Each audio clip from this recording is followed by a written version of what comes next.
Hello everyone and welcome to the stream. This is Otaku Showboat. Today is Tuesday, October 8th, 2019. If you are watching the VOD on YouTube, don't forget to comment, like, subscribe, hit the notification bell, and if you are so inclined, head on over to twitch.tv/Otaku Showboat to leave a follow to be notified when I go live Sundays, Tuesdays, and Thursdays from 10 a.m. to approximately 1 p.m. US Eastern Time. You can follow me on Twitter at Otaku Showboat and visit my website at otakushowboat.com. You can help support myself at patreon.com/Otaku Showboat, as well as help support Pyanodon's development at patreon.com/Pyanodon. Today's question of the day: would you join an Otaku Showboat Discord server? That is my question of the day. Would you join a Discord server if I had one? Hint, I have one. So I've been working on setting up a Discord server for my community, I guess I can say. It's been relatively slow going, but I think I've got the basics down. It's pretty much set up. It's, I guess, ready to go if anyone's interested and is willing to put up with there really not being that many people, if any, besides myself in there at any point in time. Right now, the only way to get an invite is to go to my Twitch channel and hit !Discord or bang Discord or whatever, however the heck you want to say that. It is a bot command through Streamlabs to display the Discord information, which reminds me, the updated emote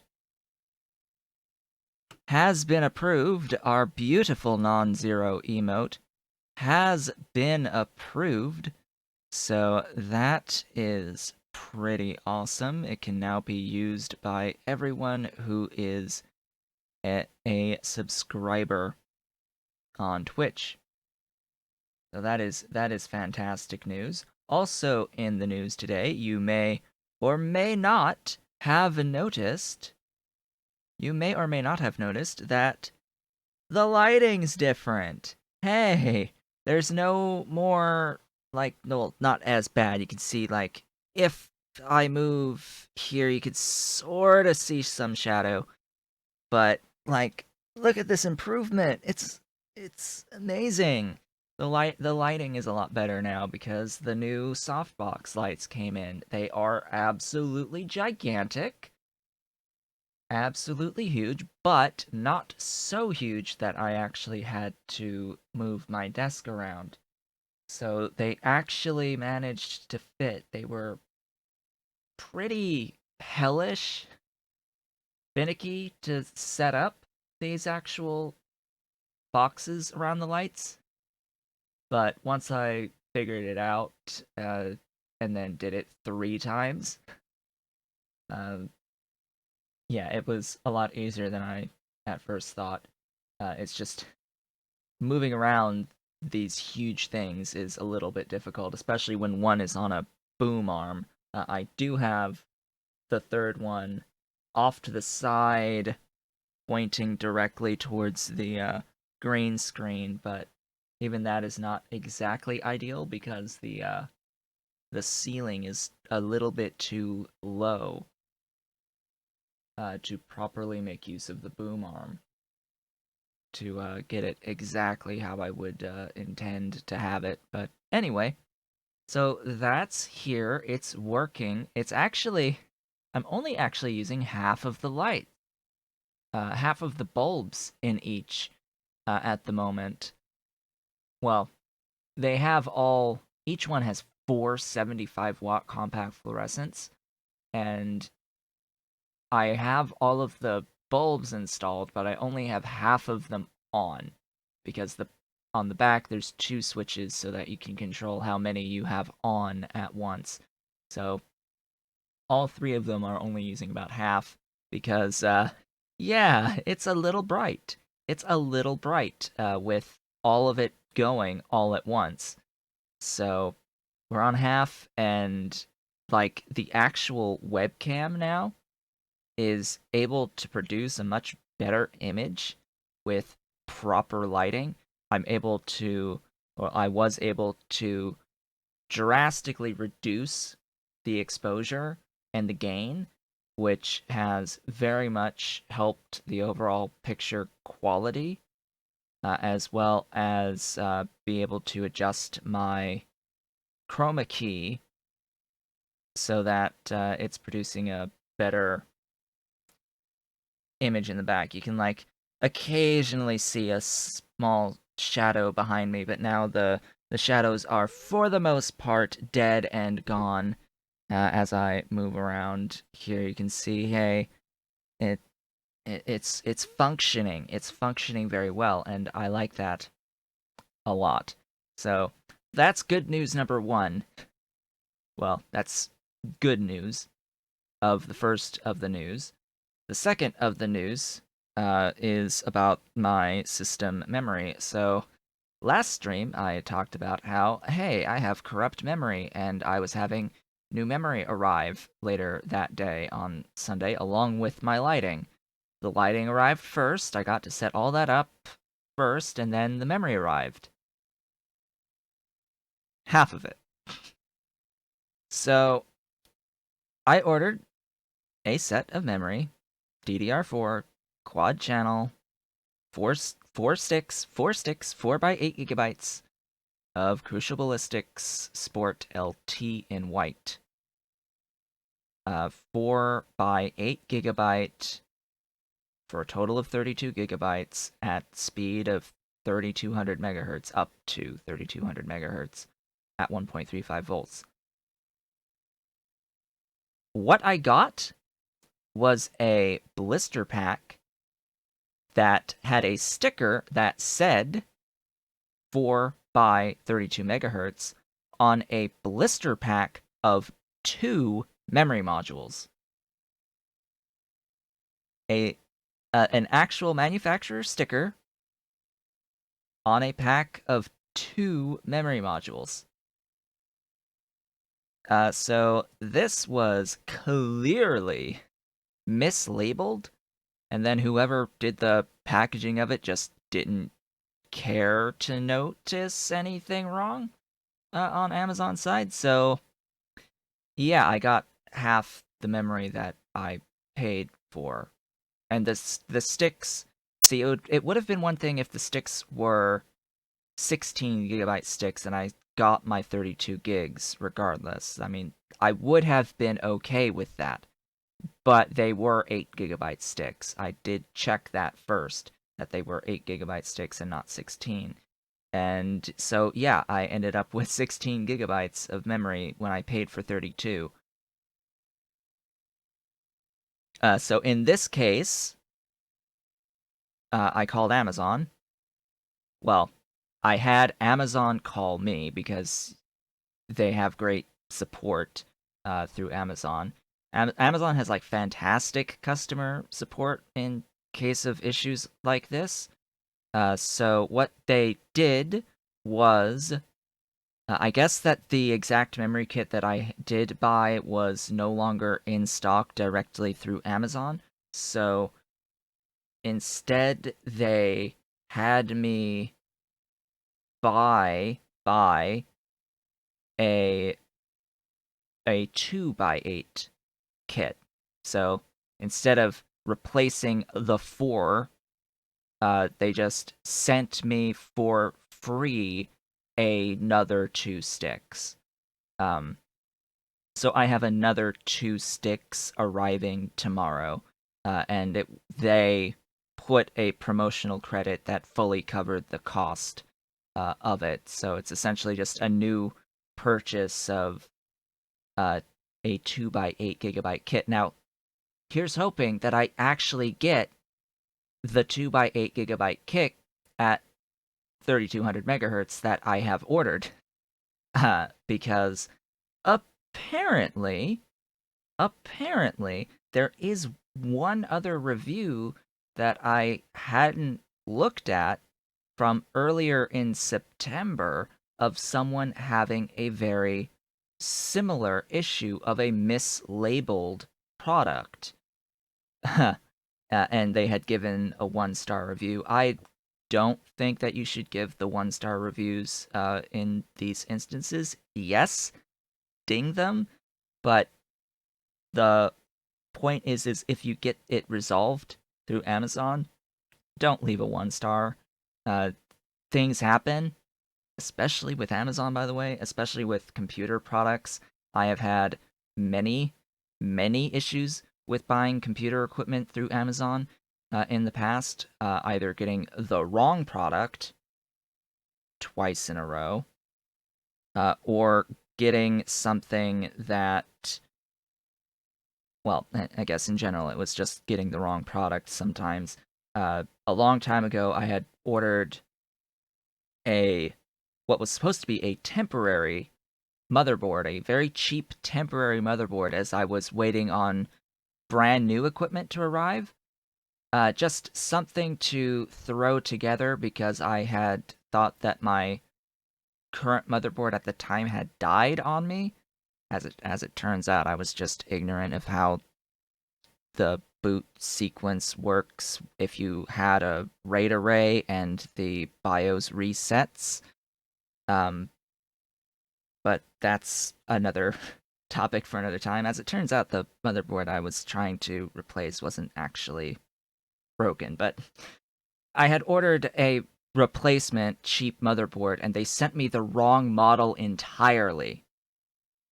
And when I called about it, they were like, "Okay, well, we'll send you a replacement and we'll give you a thingy to send back the one that you got."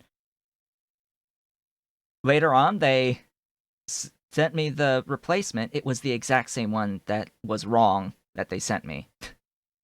So it was from technically two different sellers, but still a fulfillment by Amazon.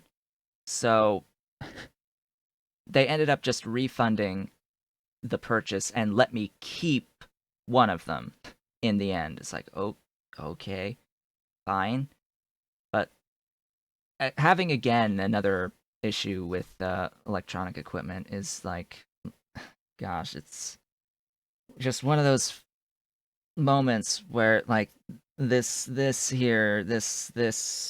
the only like appropriate response, I think. Just the header, and then I don't know, my motherboard is incredibly finicky. So I have the new modules in the mail now. I go to install the ones that I have because I did need to get the corrupt memory out of my system. So I was like, okay, I'll install these two in their appropriate slots if you're only running two on my motherboard, and run on 16 gigabytes for now. Well, that was a several hours long mission because initially the motherboard would not boot with the new memory.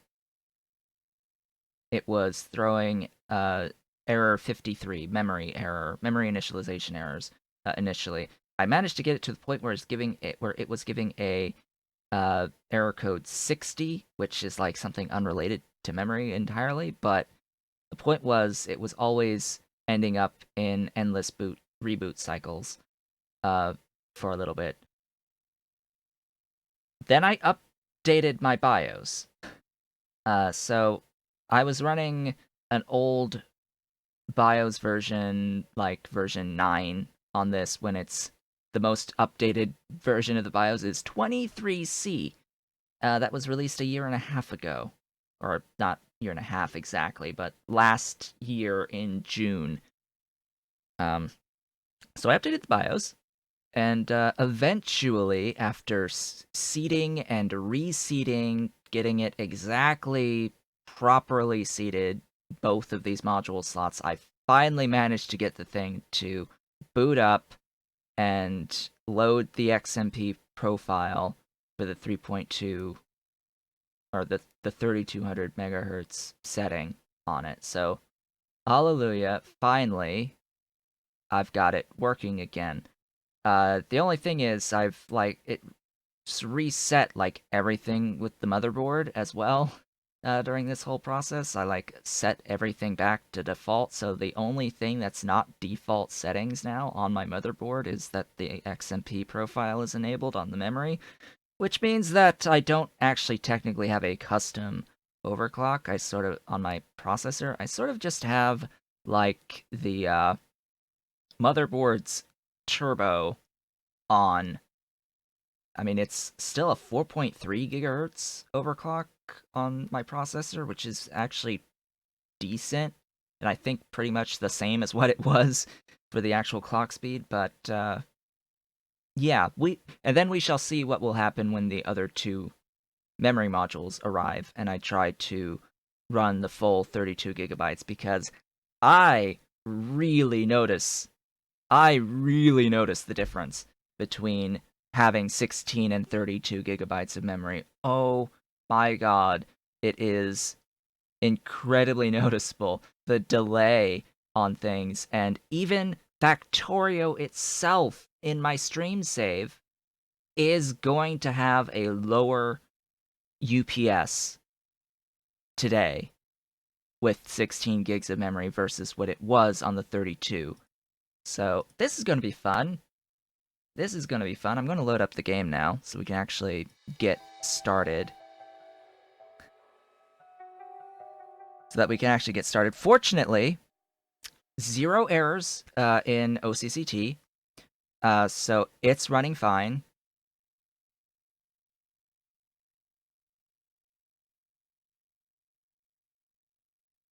So it's, yeah, the actual new memory is working without errors now. It does appear as if these memory modules are perfectly fine, and I have not had a single memory-related crash / I haven't had a single crash in Factorio thus far, even when rendering Sunday's VOD and running Factorio and watching a video on my other screen from YouTube, which was one of those situations where it would pretty constantly crash. You can see how long it's taking to load, by the way. It's taking a bit longer to load, in case you didn't notice, than usual. Let's actually load into our now 0.22. I think we ended off last time at 0.15. I'm now up to 22. And things have changed a lot. Things have changed a lot between last time and today. So, looking at our map, we can see that my UPS is now around 30. So we're at about half speed now. I've seen it dipping down to 18 at times. Oh, and then the other thing I need to note. Task Manager. This is the one thing that is a little off at the moment. My Windows Task Manager is not seeing both memory modules. It is only seeing one in the Task Manager. So it only thinks that there's 8 gigabytes of memory. This might fix itself after a restart. It's just weird right now. Task Manager isn't seeing the full 16. But OCCT sees the full 16, CPU-Z sees the full 16. Apparently the computer itself and all the programs on it see the full 16. It's just Task Manager isn't displaying the full values. The other stick, for some reason. Because it's partially because I got the thing to boot with only one stick installed and then put the other stick in and got it to boot, so I haven't It's probably still thinking there's just the one for Task Manager, and it'll probably update the next time I do a full restart. Which, I really hate doing full restarts on this system. There's something wrong at some aspect, either on the motherboard itself, I think it's on the motherboard itself, or the power supply itself, because my computer loves turning itself back on after turning it off. Sometimes. And it has nothing to do with, like, sleep settings and wake-up settings or any of that BS. It just is thinking that you have clicked the power back on again. I think it's something to do with the cases, like, connection onto the motherboard, the front panel I/O connector. I think there's a problem there, but I could be wrong. I could absolutely be wrong. So, notable changes on this map between yesterday and today. I have extended out my grid a fair bit on the right and the left and top here. You can see how we're in the process of building more grid squares. And over here, and also right in here and in here, I now have some more running lanes. Some more running lanes to get back and forth across my grid, the current grid. But this in particular, on this side, this is going to be our barrier. We are not going to expand the grid as it stands, this current setup of the grid, past this line. Somewhere I'm going to have to define as well a line going horizontally as well. And what I'm going to do is I'm going to have a buffer space between every single grid square on every single grid square that gets built going outwards from here. I'm thinking I will do the exact same thing along this line right here as well. And start building with a bit of a buffer space between all of the subsequent grid squares. And basically everything that I have built right here, and I've got landfill coming in right here to finish this square.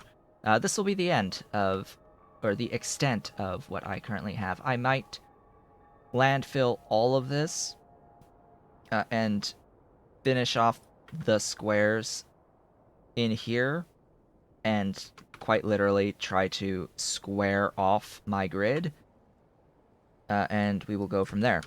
However, I do want to make use of the space that I do have in my grid, so I have some inkling of plans of what I want to do all in here. Now, the other thing that I have done is molten nexalite processing. Oh boy. Oh boy, molten nexalite. It has happened. So I decided I would do molten nexalite off screen, just like I said in the previous stream. To do this, I have more drill heads being produced. Yet more drill heads being produced. Looks like I am now finally producing more drill heads than I'm consuming. And I am ground boring nexalite.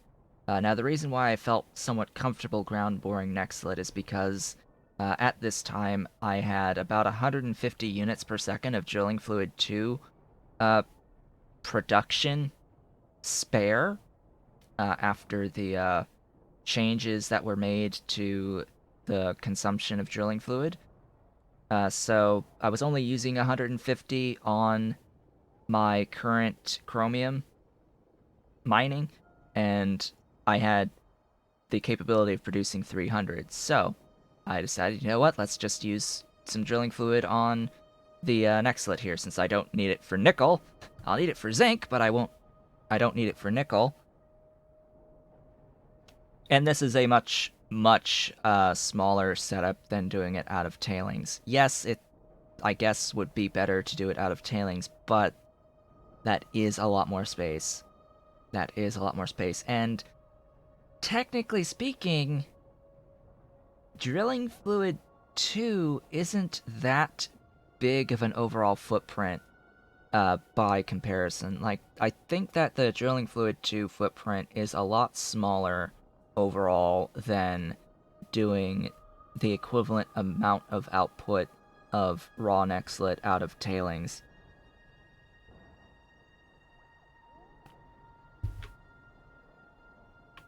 I know that because I actually decided as well to increase my output of drilling fluid too. So remember how I had upgraded my mixers to Mark IIs? This means I can now produce up to 600 units per second of drilling fluid 2. I am consuming 300 of that now with the new Nextlet setup. And this required doubling the HCl and doubling the ethylene glycol outputs here. I will need more guar. I will need more guar gum. I'm pretty sure I have the collagen production. I decided I made more boric acid down in here, or not boric, yeah, boric acid is this one. Made more boric acid, actually discovered that I had an issue with the syngas here that was supposed to be feeding my boron mining. Yeah, there was an issue here with the ash. It wasn't able to void all the ash, so I've now added a lot more burners into the mix, and I've sort of connected all of these lines here conveniently from these DDC arrays. So now that's actually moving. This was, however, after I set up another set of syngas production. I guess this will go... I need to finish connecting this onto the main bus. This will connect to the main bus, I think. And of course feeding the tar into additional coal gas here. Now as for the Nextlet processing itself, we've got the mining here. It's like up to 16 per second if I have enough coal gas thrown at it, which it looks like for some reason I don't. For some reason I just don't have enough coal gas to throw at it. I can fix that quite easily though. I've got a whole bunch of Mark II washers to take care of the raw Nextlet.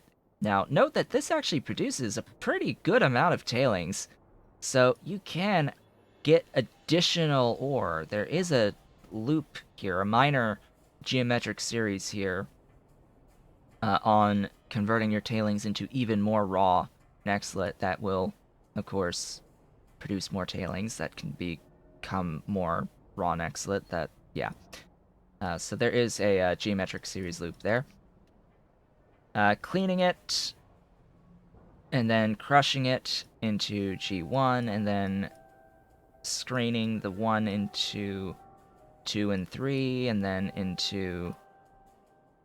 Then the reject, the 2, 3, and rejects into 1, 2 into 3, and then all of the 3 down here scrubbed. Looks like I actually need more scrubbers. This uses a lot of sand. This uses a lot of sand. A lot of sand. A lot of sand.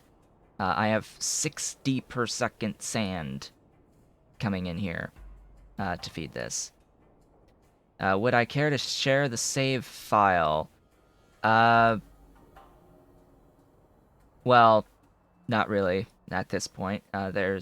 You would have to get every single one of the mods that I'm currently using as well in order to do that. And the save file is over 50 megabytes.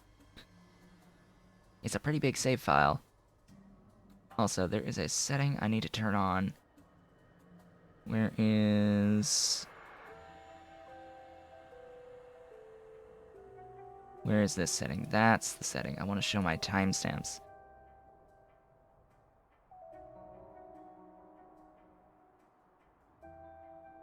$32 gigs versus, well, think of it this way.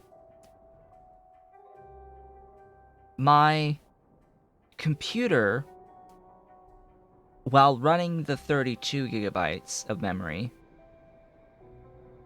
idled at about 12 of usage. My PC, generally speaking, idles at 12 gigabytes of usage.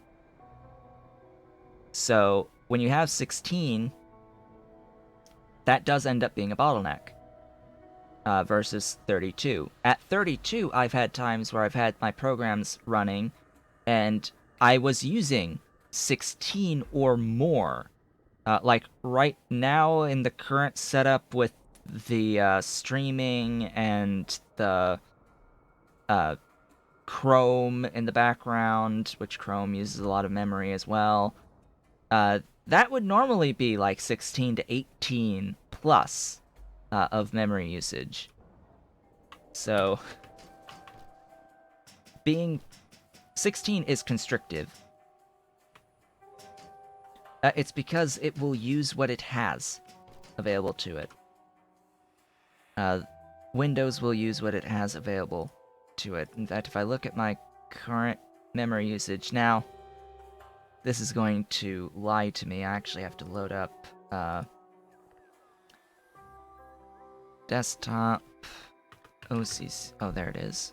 Yep, OCCT. How much am I actually using right now? OCCT, how much am I actually using? OCCT, I am using right now 15.1. 15,187 megabytes currently in use of memory. That is the actual value. I think I need to download Hardware Monitor to get a better look at everything that uses memory. But I have a lot of, like, I use my computer. Like, I have a lot of stuff that runs and that uses memory. Like, Chrome is going to use a lot of memory by itself. Chrome uses a lot of memory on top of everything else.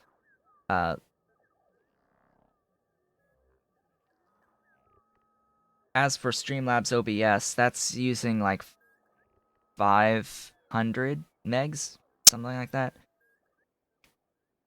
And then Factorio, yeah, this is just wrong on my task manager. Task manager is saying that Factorio is using 973.5 megabytes of memory right now. No, I think it's somewhere around 2 to 3, somewhere between 2 and 3 gigs of memory on Factorio. Yeah, see now it's saying 1.4. No, I'm sure it's like at least twice that. In fact, I think I should just, it's safe to say that all these actual values of memory usage in Task Manager are actually double what they're displaying. So close to 3 on Factorio, and then about 3 on Chrome by itself, plus another gig for Streamlabs, plus another 10 for Windows by itself, at least 10 for Windows by itself. 10 to 12-ish. I think 12 is generally speaking the value on Windows that I've seen when at 32. Maybe similar with 16. So even at 10, you get 10 plus 2 plus, or 10 plus 3 plus 3 plus 1. That's a value greater than 16. So something's choking. And I can actually, you know what? I can load up the, ooh, that's something I can look at. Where is my resource monitor? Because my resource monitor will tell me how many hard faults per second there are. And we're seeing... I saw it spike to 83, but it is apparently not drawing too much. Not when I'm in the map view like this, anyway. Hard faults in memory is the attempts to access, like, when the PC is forced to use the hard drive for its memory usage. Basically, that's like the basic way of explaining what that is. It's anytime you are out of your random access memory and have to use physical storage as memory. And right now it says I'm at like 88% used, but again, I don't know if that's actually taking into account the full 16. No, it's not. That's sad. It still thinks I'm at 8. Yeah, I would have to have hardware monitor installed to get more accurate info. Anyway, that's all of that discussion. All of that. Making Nextlet as the new thing. All the way right down here. As you can see, even with making this Nextlet, my bots are picking up everything that is being produced out of here.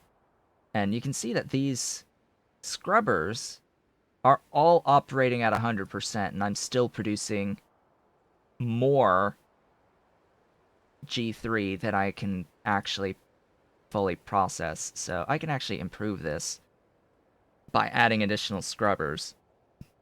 And these are all Mark II scrubbers, too. By the way, Pyanodon, this is a good number of scrubbers here. I think you might want to consider speeding up the recipe for the G3 into powdered Nextlet recipe. This is a lot. And it's also a lot of sand. Like, this is a lot of sand. Consider that this is the output of roughly a yellow belt of raw Nextlet.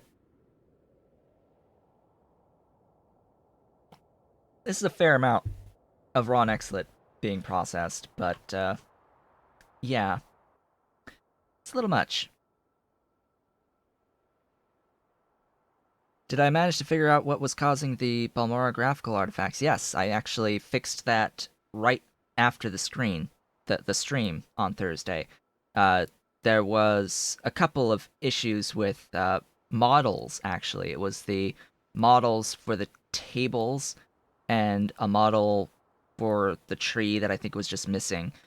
So I installed 2 new mods for Morrowind. If I bring up my... Where even is my Morrowind mod list these days? Where even is that? My notes. I've added... So I added the Morrowind visual pack, plant life, and vanilla-friendly West Gash tree replacer, and that, fortunately, has taken care of the missing/broken models for those things.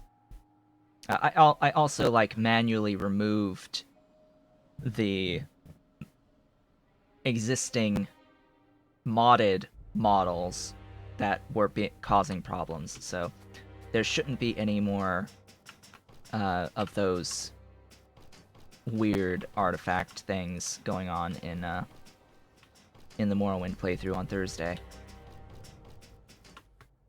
Alright, where did I leave off last time, and what else did I do off screen that is important to note? I think I did something down here. Yeah, I've upgraded these to Mark II. What else? I'm trying to think. I don't think I did too much else. I've realized that I need more chromium. I actually need more chromium. I went over that I doubled my drilling fluid 2 output already, which meant adding additional chlorine. I decided, by the way, I did change this for the ethylene glycol production. I changed the ethylene production to Tholen-based ethylene to feed these. So I am now doing Tholen ethylene to feed that. And then, of course, a lot more chlorine. So that's the new setup for these guys.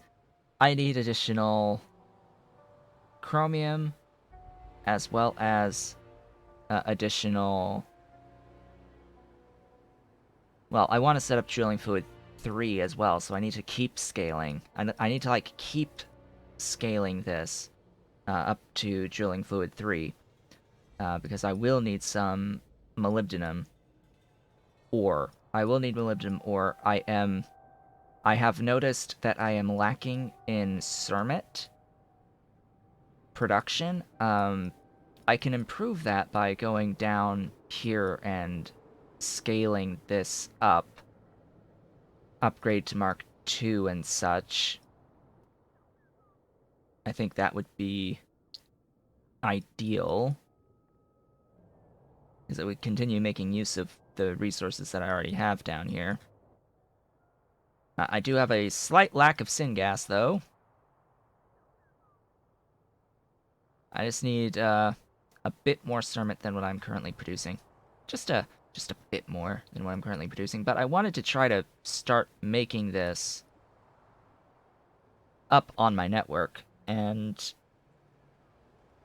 that would mean I would need molybdenum. Now, it's not that I'm lacking molybdenum patches. I'm pretty sure that there's molybdenum patches that I am, like, built over, like here. There is molybdenum about that I could be mining, but yeah, we're trying to not mine wherever possible. But I think I've also decided at this point that I'm going to have to mine phosphates.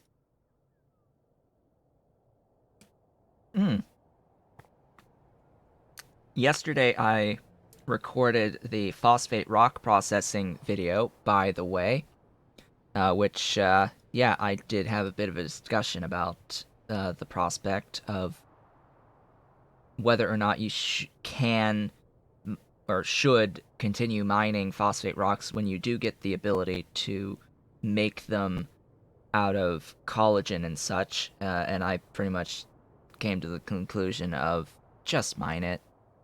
If you can, mine it, because the collagen footprint is simply too large for a 1-to-1 ratio of collagen to phosphate rocks.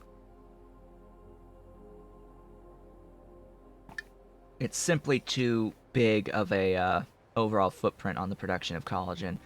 It would be fine to be a 1-to-1 ratio collagen to phosphate rock output if collagen wasn't such a pain in the rear end in terms of the amount of space needed to feed it.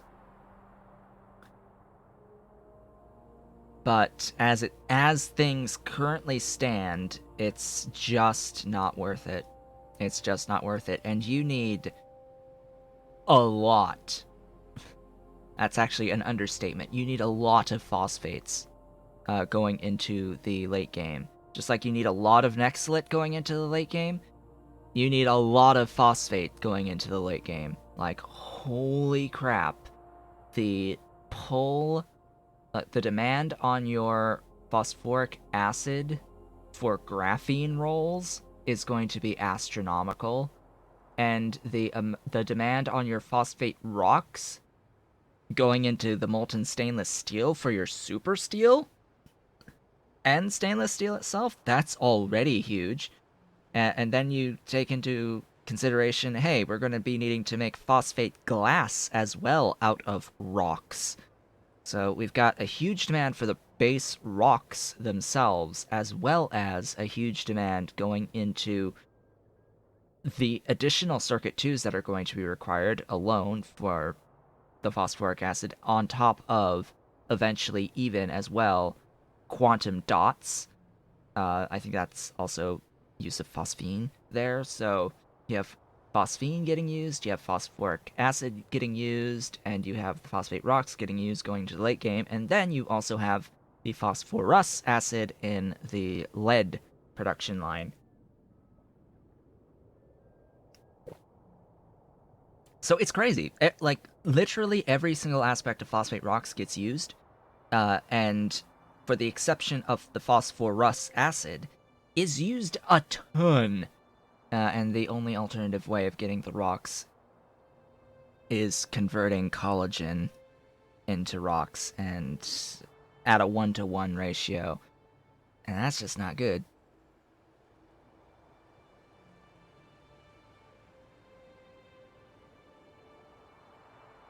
I mean, I never built this base concerned about UPS. Like, I have never built at a scale where UPS has been an issue before.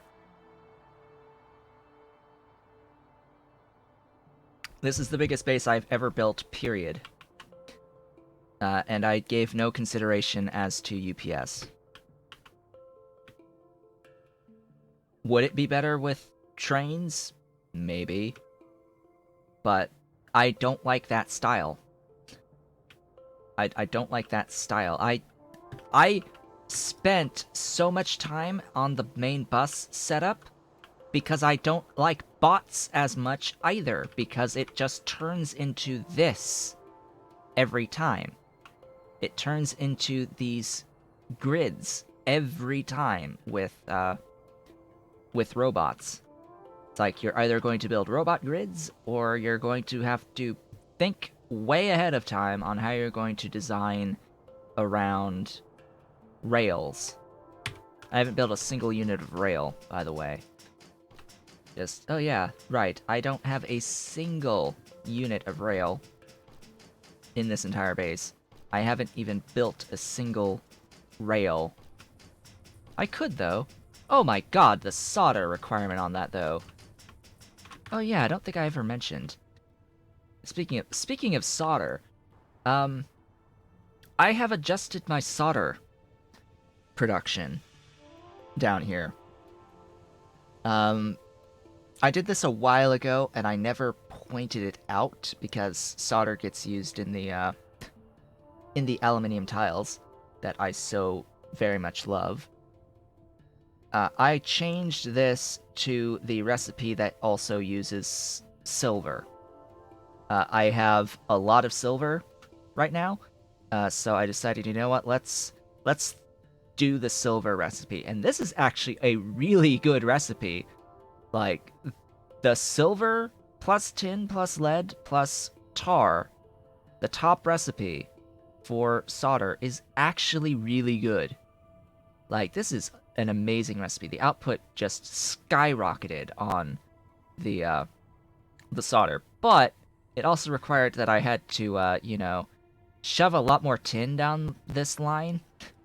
I sort of didn't have enough tin down this line, and that's what had prompted me to set up,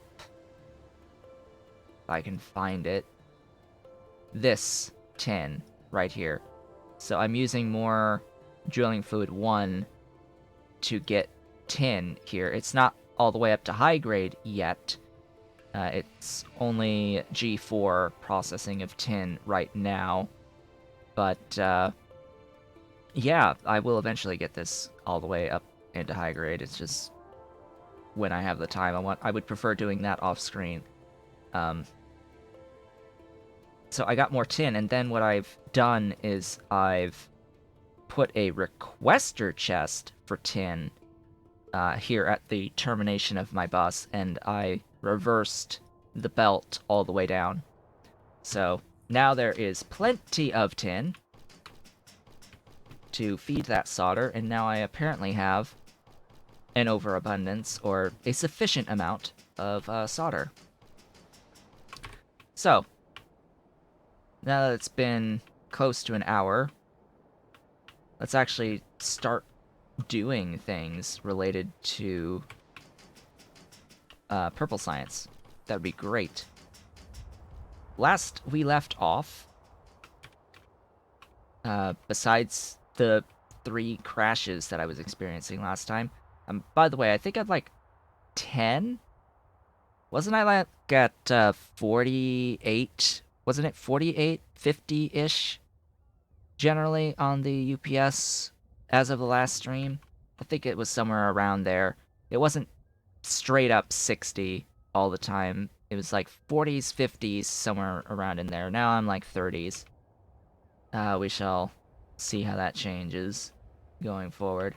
I, last time, did epoxy and resourcinol. So this is the resourcinol, and where is the epoxy again? The epoxy is here. So I now have epoxy being produced. What are you limited by? Gold. Oh. Right. That's another thing.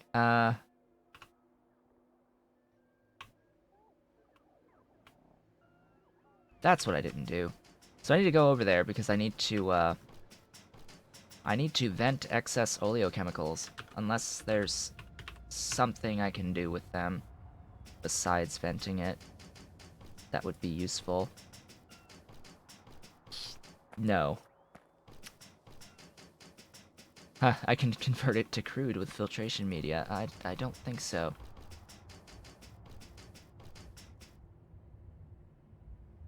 What will I do with my excess oleochems?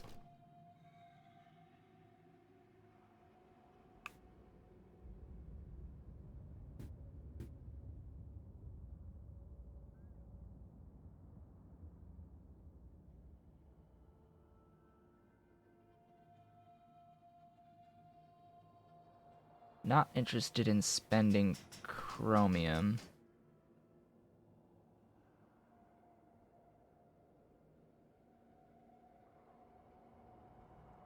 I like this recipe, but do I really want to deal with the coal? So I like this recipe because it gives me acid gas that I can directly convert into sulfuric acid. And I will always, generally speaking, need sulfuric acid. But that coal... and I need the syngas. And I need the syngas. And I can convert the petroleum into sulfur.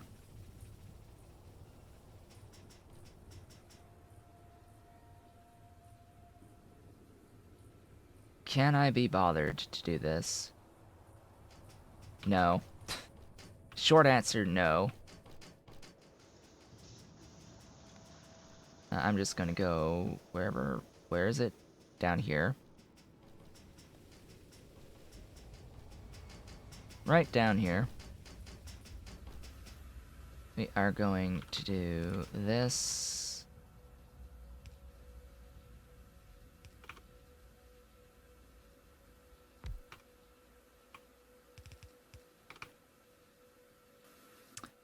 Right, you're not a gas. Let's pick that up.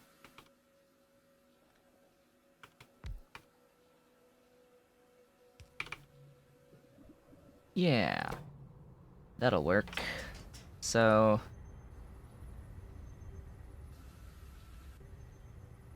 I'm gonna use 15? I need 18.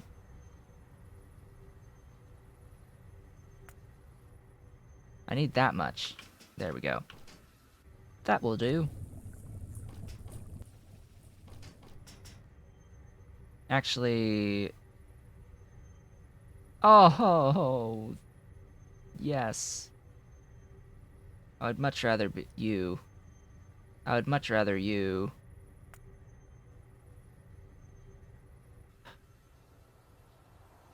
redesign? Yeah. Let's cut all that out, move it, like, out of the way.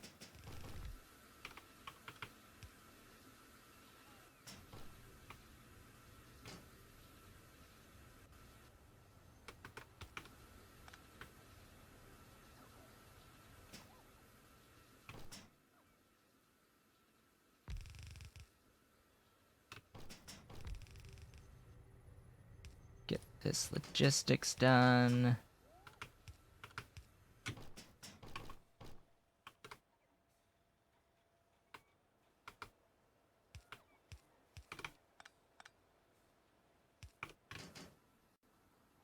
Get this logistics done.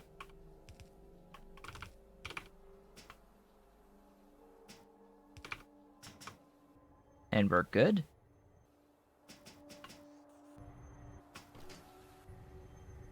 I think we're good. I think that will cover it. Oh, I'm out of coffee. Who knows?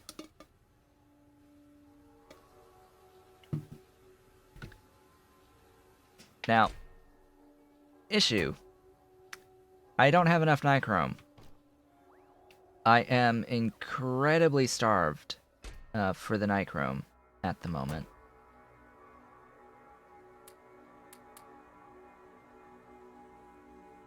Very, very nichrome starved. Which is why I need to set up additional chromium, because it's the chromium that is the issue right now. I've got a big demand on chromium. If I find it on my bus, you can see how all of my production is being used on the chromium. The points of recourse for the chromium. I can go all the way up to pulp 7. Basically do the blue science processing of chromium. And I do have that on the agenda. To go all the way up to blue science production of chromium. But that does involve a lot of outside inputs. That involves Aerofloat 15, which, of course, is made out of the phosphorus pentasulfide, which will, of course, be a decent enough demand on the phosphate rocks. Which, right now, yeah, it's not good on the production of the phosphate rocks. I am running a little bit low on my current mining. Starting to, anyway. In fact, how many are even making it past my line here? Enough to fill the box at the termination. All the way up here. Right here, this box is full. So at least I know I have them on the network. It's just, I need more. I need lots more. And in fact, eventually, what I'm going to have to do is I'm going to have to switch this to a requester chest and reverse the entire belt going all the way down the bus. And I will reverse it, and that will continue this going in perpetuity once these die, because there's not really anything nearby with phosphate rocks that are decent phosphate rocks. I've sort of tapped myself out in this general vicinity, and I am not about to set up trains. I am not about to set up trains to, like, out here. Especially when I have these 5, these 8 here, plus more out here, plus these 8 out here, these 1 mil plus each out here, and those aren't that great. These aren't very resource dense up here. So I've got them relatively close to my base. Anyway, I've even got some right down here, and here, and here, so...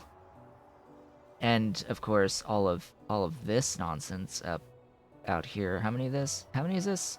That's 6, 12! 12 right here? Every 4 is practically, well, is a little over a yellow belt. Every 4.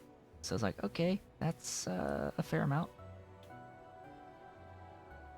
That's a fair amount. The issue is, so the problem with mining phosphate rocks is you have to spend sulfuric acid on them. Anyway, epoxy!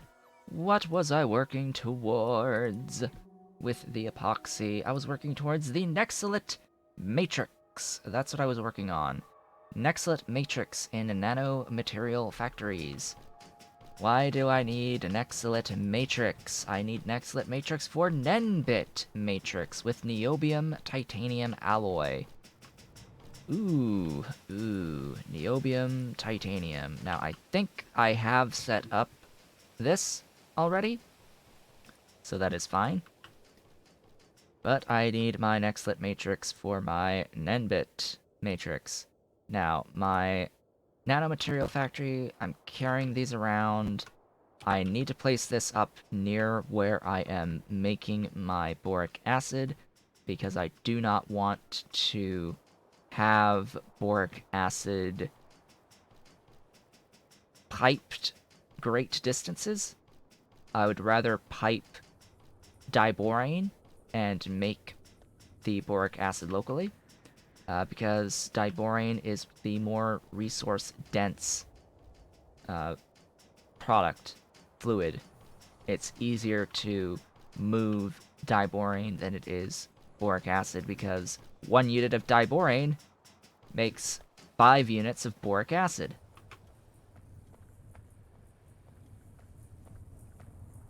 So that's a pretty easy decision for me.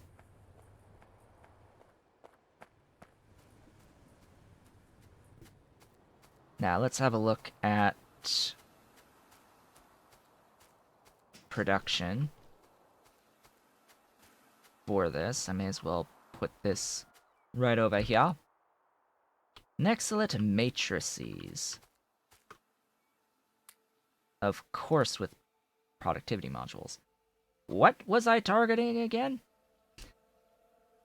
Oh, I've already forgotten all the numbers. Excuse me, one moment while I look for this.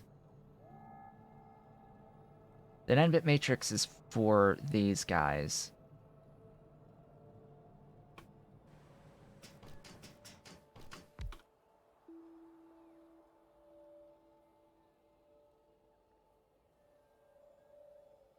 Wherefore art thou?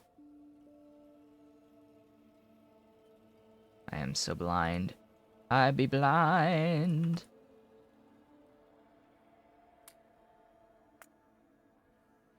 Uh, 1.4. Okay, on the Nenbit matrix ish. You.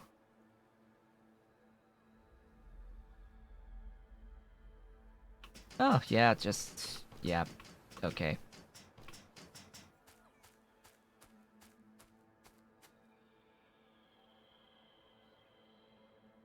Eh.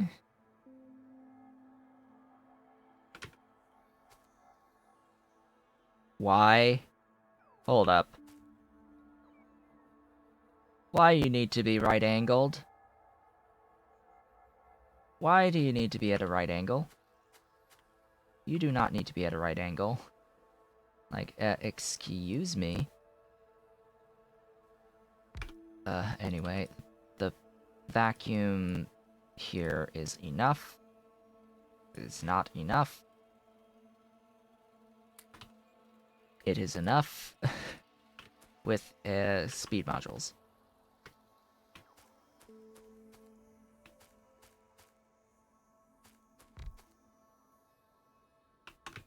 We're gonna do 4. We're gonna do 4 for now.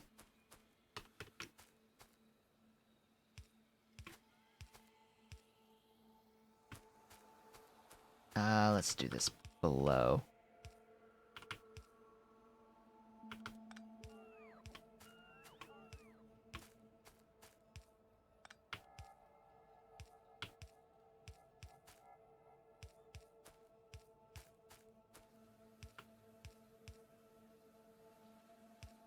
And get all these pipes in.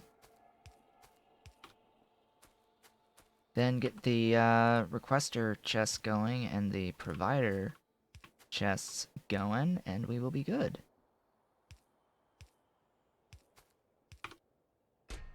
Always request more than what you need.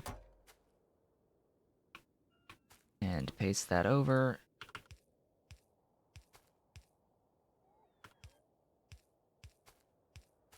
Add power.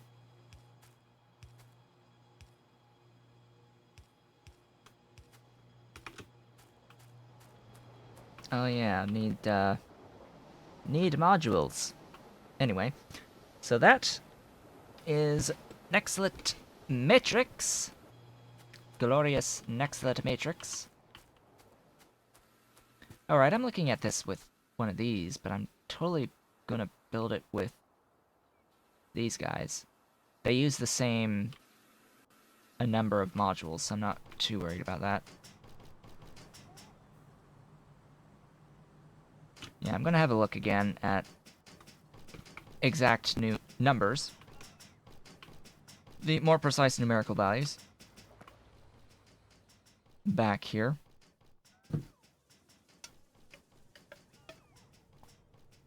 What was I targeting again? I've already forgotten from the last stream 2 days ago.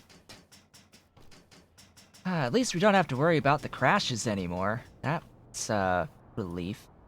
Alright, this way. That is a major relief, even though we're running at least 10 lower UPS at 16 gigs of memory today versus the 32. Alright, so what was all this then? And wherefore art thou thingies? Wow, even with product? Sheesh, alright, goodbye. You. With these. 2. I think that's what I was targeting again. If I'm remembering right from last time, I decided, you know what, let's just do 2 of these with productivity in it, and then after I get circuit 3s and I can put the level 3 productivity modules in, and I can upgrade these to the vanilla assembling machine 3s, which have 4 module slots, that'll be a huge increase in the output for the same amount of input. So 0.26, okay. On these. With these. That's already close enough. So yeah, 0.42 on the Nenbit matrix. That's a lot better of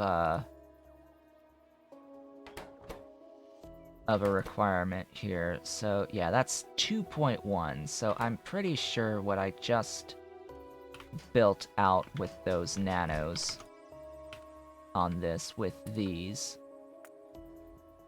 is a little bit more than what I need, which is fine.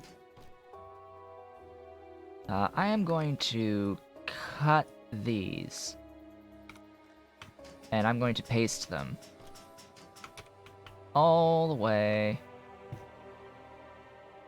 up here. So I have these.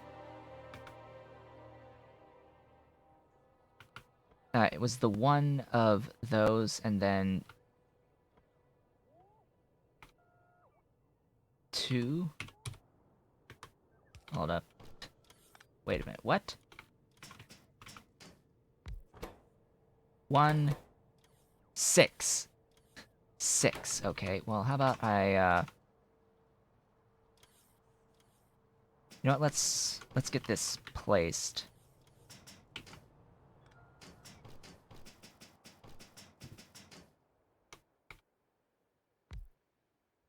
One, two, three, four, 5, 6.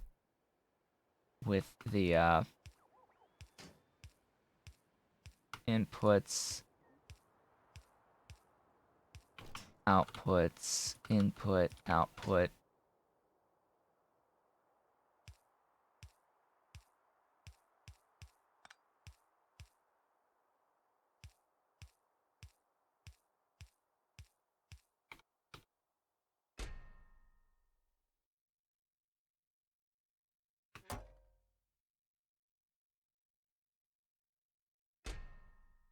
Oh, that's a lot of stuff.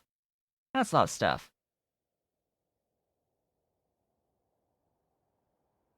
Yeah, I'm gonna... Ooh, I'm gonna need a lot more circuit 2s. Now, cut all that.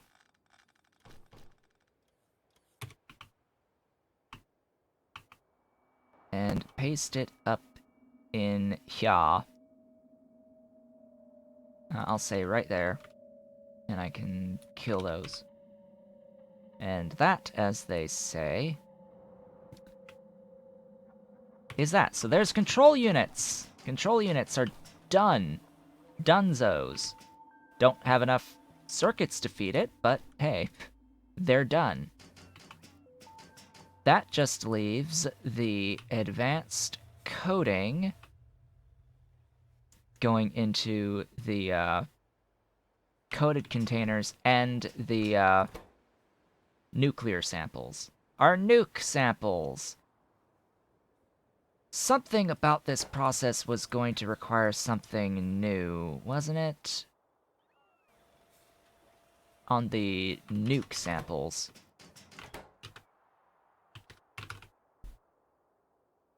What was it? Industrial solvent, that's what it was, but I have all 3 things involved in the industrial solvent already. I just need to pipe them all. So I can make industrial solvent. How much industrial solvent is the question? The nuclear sample is made in mixers. Okay, I think I've got mixers. So the nuclear sample, industrial solvent, I need half a unit. That would be 2. Excuse me. That would be 2 of these. That is a lot of uranium. Holy crap, that is a lot of uranium more on the input. Decent amount of automation science packs, too. Not worried about the boric acid or the aromatics. I'm worried about the industrial solvent. 56, huh? 56. 4, 2, 3. Oh, space! No!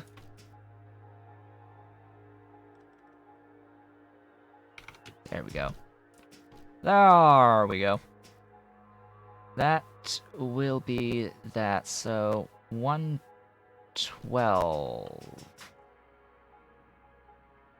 112, huh?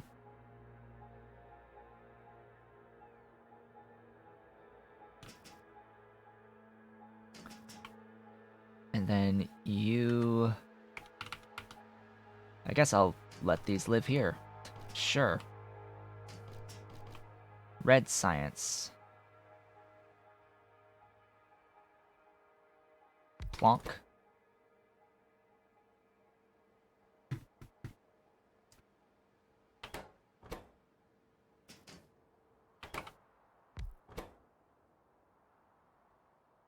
Glassware.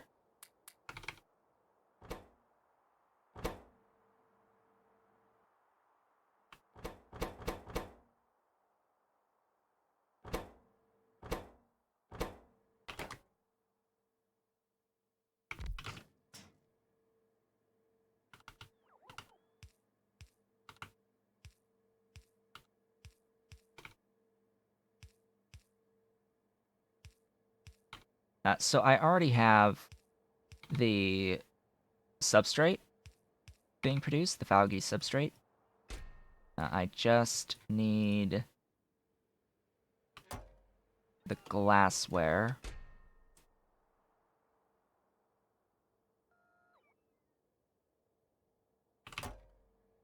And that will be good.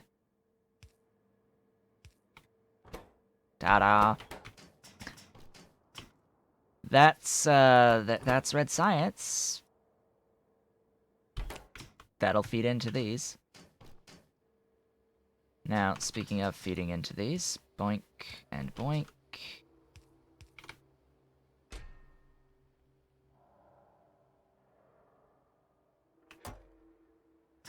Yeah, that is a lot of uranium.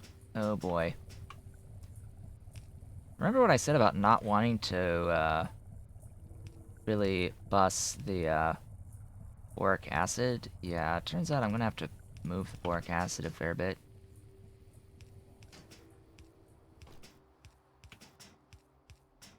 I don't know why I'm doing this right here, but I guess I'm doing this right here.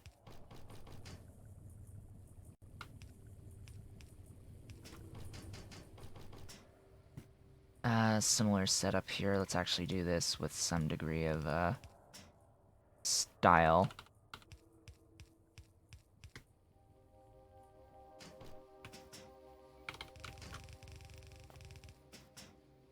Okay. Now, I just need 100 organic, 100 soda ash, and 100 syngas. Remember what I said about being, like, limited on my syngas production? Yeah, about that, see? This is just gonna be logistics, so... How much organic solvent do I have? Where do I have it? And is it enough? I'm pretty sure the answer to those questions is a resounding I don't have enough and will need to set up more. Regardless. And if I'm setting up more, that means it's time for using a lot more stuff and things. And in fact, I think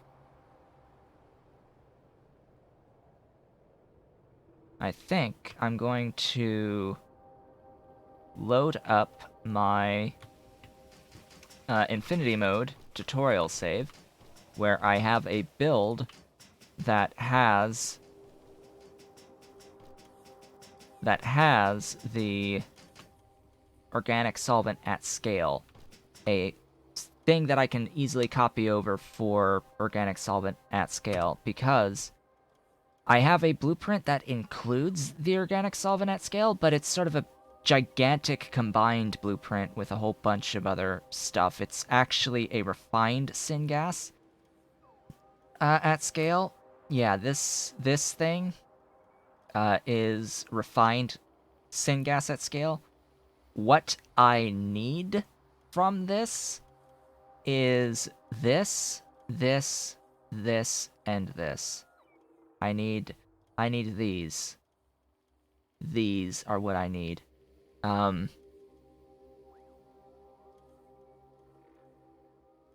that'll actually... So, for reference, this is a full throughput pipe of organic solvent. This is like just shy of 1,200 units per second of organic solvent between these on the tholins, these on the acetone, and these on the organic solvent.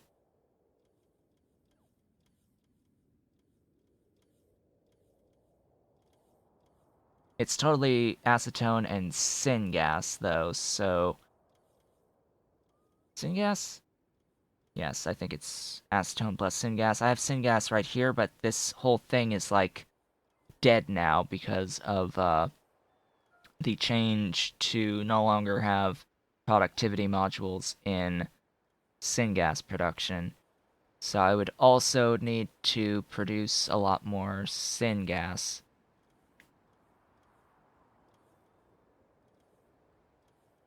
Anyway, I think right now, though, I am going to take a break. It has been a long time since I've taken a break around midstream, so let's take a break, and when I come back, I will save 86 1. And then I will go out, load up that infinity mode thing, grab some blueprints, and load them up here, do some logistics work, make a whole bunch of organic solvent and syngas, because I'm going to need that, and then I'll pipe over some soda ash regeneration solution, and we will basically be done with the nuclear samples at that point, leaving just the advanced coding, which should just be logistics at this point for the most part. I think it's pretty much just logistics at this point to get that. Nothing too extreme or new there. It's that zinc acetate that I think I just need to get onto my network, and then we'll be done. So I will be back shortly. Alright, I have returned. Looked like on my break screen I had forgotten to turn off that goal that I had for the improved lighting. I already have the improved lighting now. At this point, the goal would be more of a recouping of what I spent rather than a goal to reach to get the thing. And the goal would no longer be 150, it would be 300, because it would be about recouping the amount spent between the lighting and the memory at this point. So it's like, okay, sure. So let us head on over to the tutorial save to grab some blueprints, make some blueprints.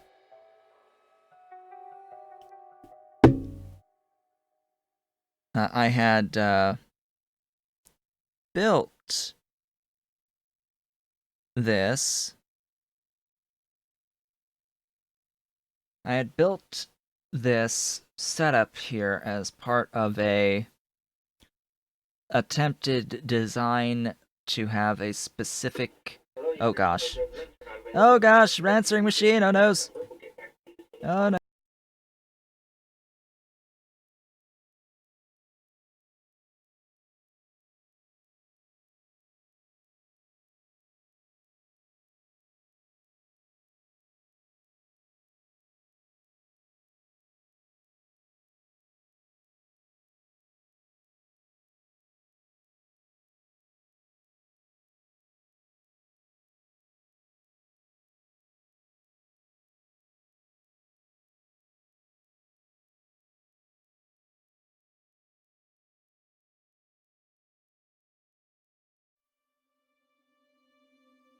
Okay, someone actually that was a recorded system that was leaving a message as if I had answered the phone, which is like, press 5 to do the thing. No, hang up, die, just die for me, please.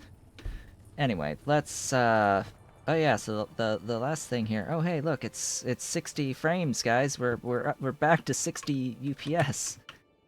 So this over here is what I was working on to like have a self-sustaining boron production setup, like my attempt at designing something that's self-sustaining to get just boron.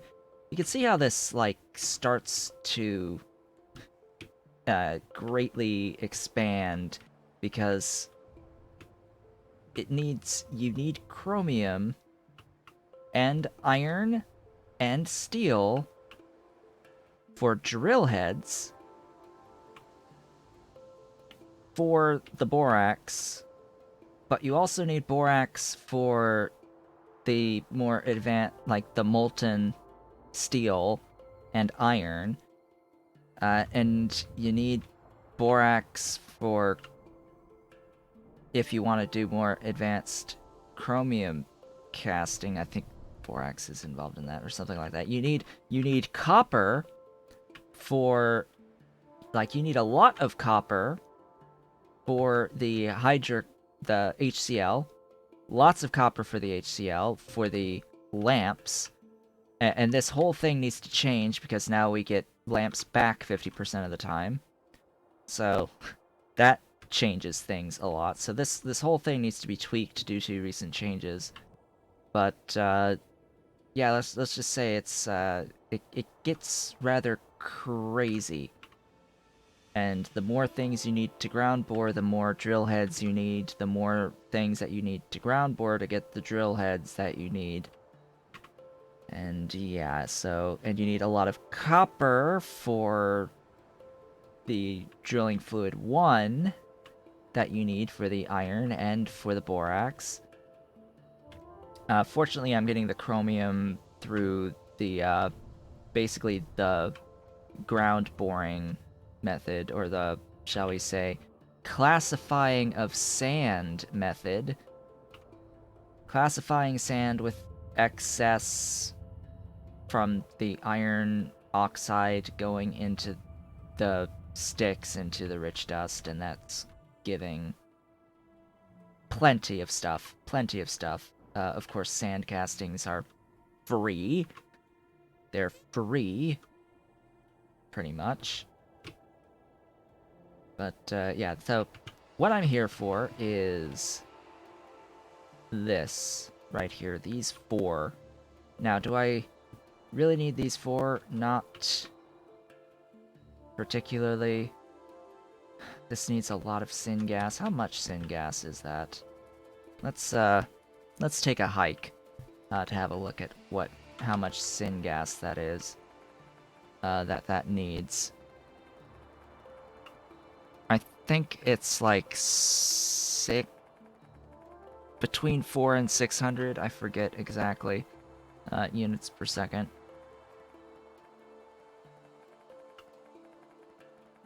And I will need to have some design to take care of that. Now, if we can get some non-zero purple science today in the second half of today's stream, that would be absolutely amazing. But I do need at least some amount of the organic solvent. Now, what I think I might do here, since this does have infinity mode, is make a better design, something that can preferably fit in a 2x2, devoted to just the organic solvent. Because it's not like I need this much organic solvent for my purposes. Yeah, so this is like all off kilter because it doesn't use productivity modules anymore. Because, yeah, like I'm pretty sure I don't need 1024.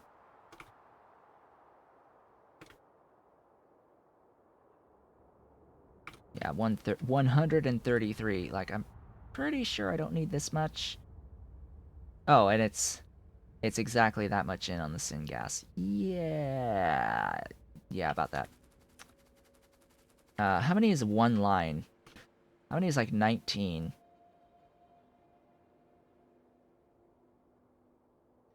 Yeah, that's a lot closer to what I was thinking. So one line of this. Let's do a copy of one line of this. And stick it up here.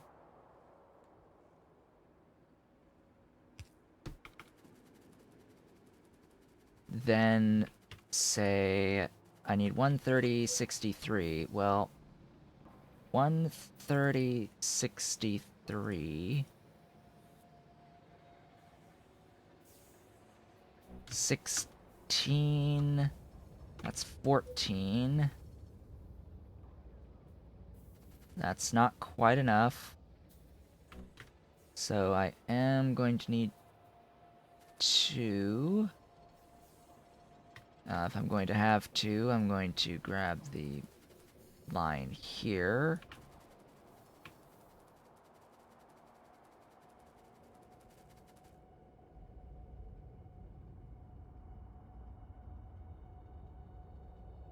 Yeah, that's what I want. That is exactly what I want. I will then do something very basic here with this.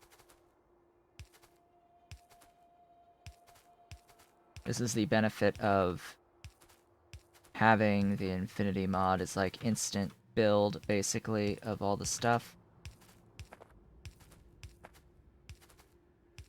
And this is all just going to be a blueprint that I know that I will be able to build. Break that. Break that, break that, break that.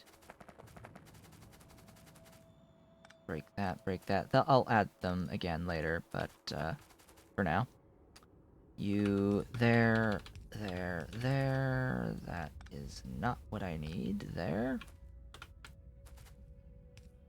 There. That's all the acetone.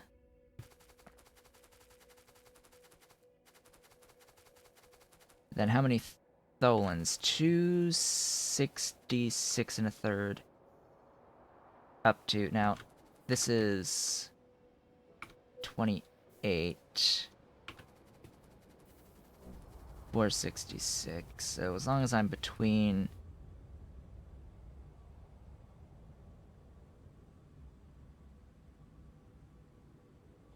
So at least 54, that will be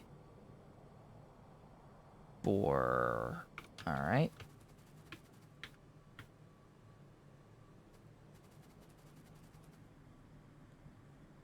So grab all of that.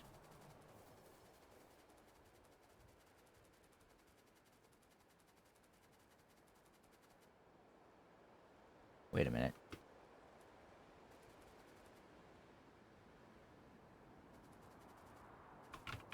Isn't there supposed to be... Oh, right, that's me. Okay, let's see here. Do this. Do I want to be there? Yeah, I guess that's fine.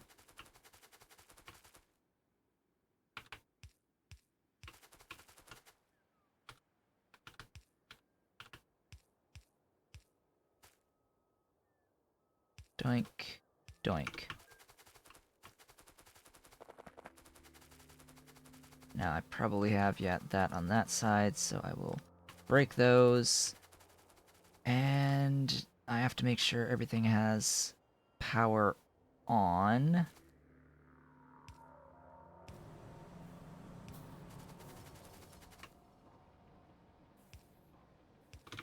So I don't have to worry about any issues with having to add anything. And that... is that? Like, not even a 2x2? Not even a 2x2? Now, I will, of course, take this down and void it. Does this count as a gas?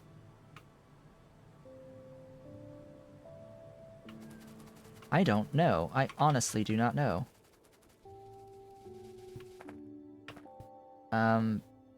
Here, let's test by voiding...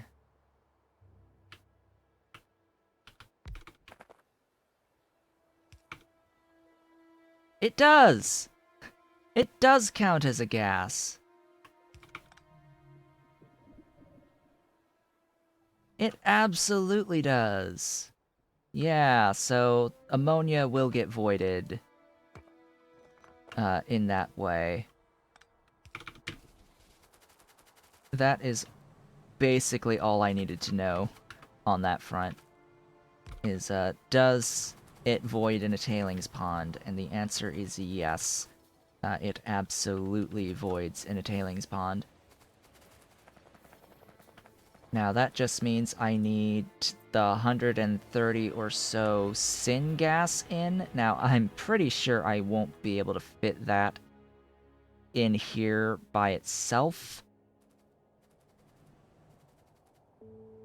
Not 130. Maybe. Let's find out. Let us find out. So, what is this going to involve? This.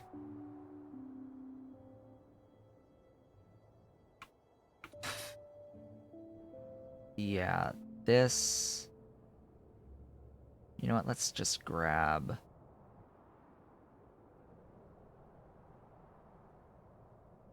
At the start here, this. Yeah, I figured as much. This will need some modification.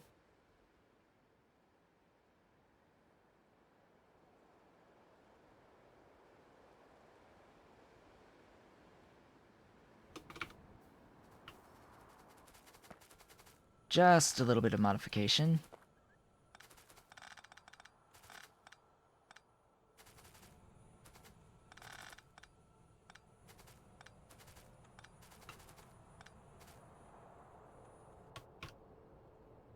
I will need a standard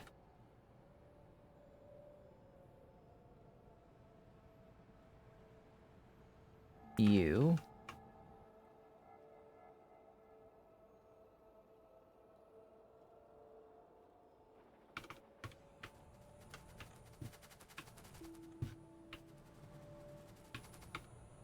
Take this, bring it down, break all this, don't need it.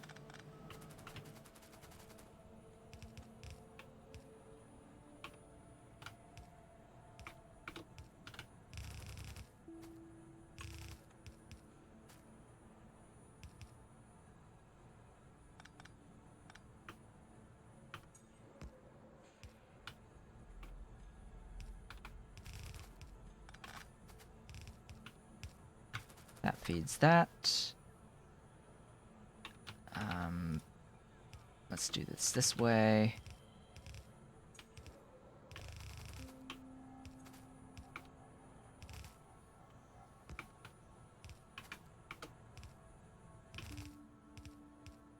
That will feed that.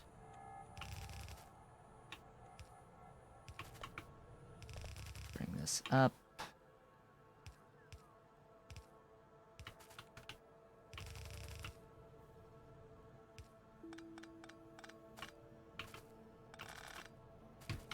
There we go.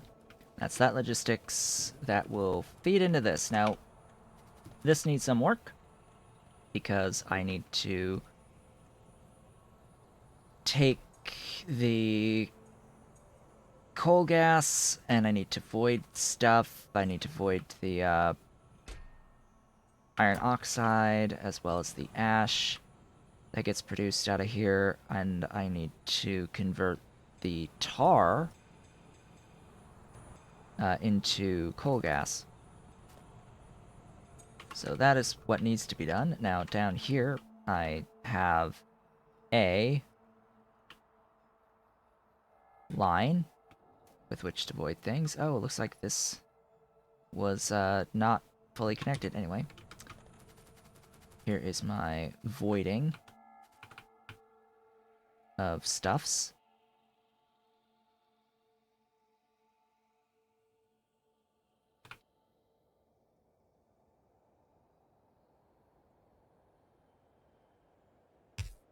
Guess that will exist there. This will be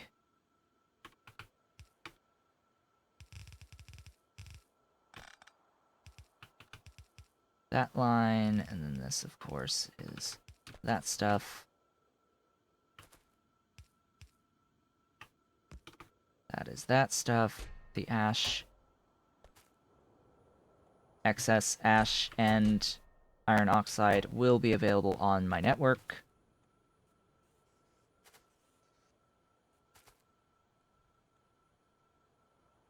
Is that correct?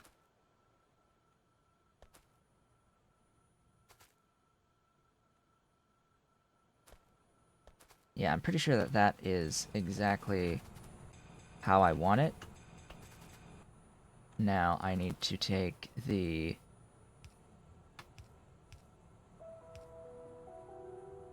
tar here.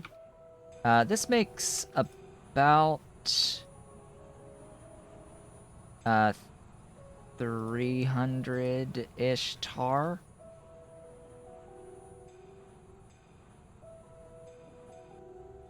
Ah, it's 8. Yeah, 350-ish tar for all intents and purposes, as well as about 300-ish, little under 300 coal gas. Now we're going to convert all that 350 tar into coal gas through the power of Mark II gasifiers. That I guess it can exist here. Into coal gas. 2 of them.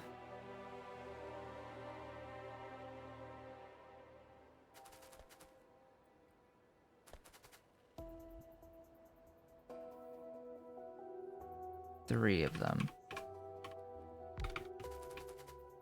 So we're going to take our tar in. And it will need pressured air. What size is the pressured air again? Might need to move this down a tile.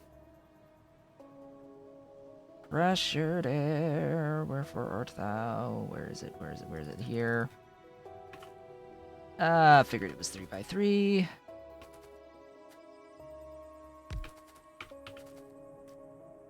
Pressured air, right there, there, and there. These produce 40 each as Mark IIs.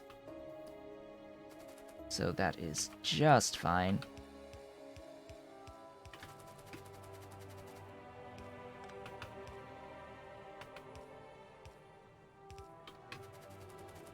That will be those.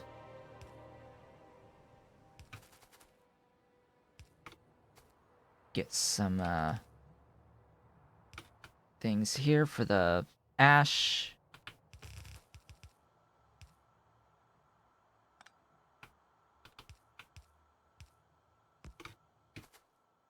Oops, that is not the one to feed.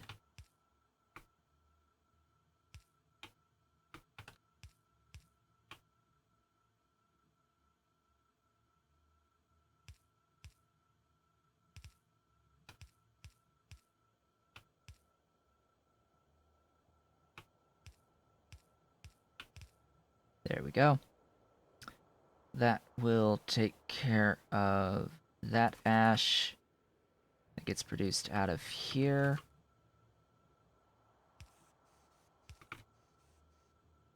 The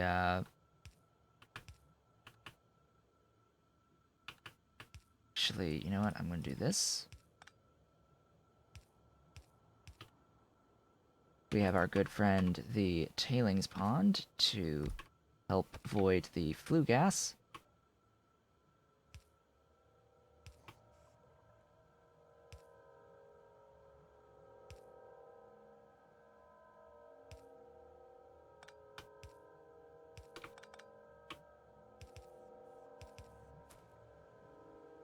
Connect all this coal gas together. I will need to grab the coal gas being produced out of here, which it looks like I've got already. You'll go this way.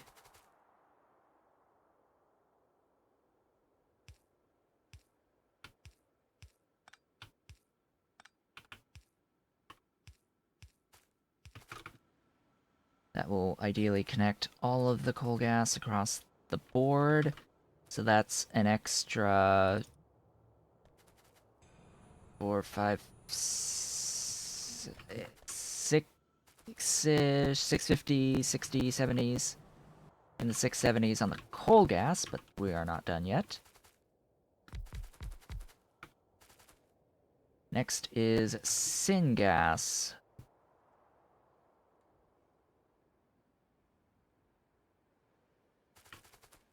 Now, as you can see, we have significantly more coal gas than we could actually use in this system. Which means what I'm going to have to do for this is I am going to valve and void. Valve and void. Do I have underflows here? No, I will need to, or at least I don't see them off the top of my head. Give me some underflows, give me some overflows. I want to make sure that I actually underflow valve going out into that direction, and that I overflow valve into a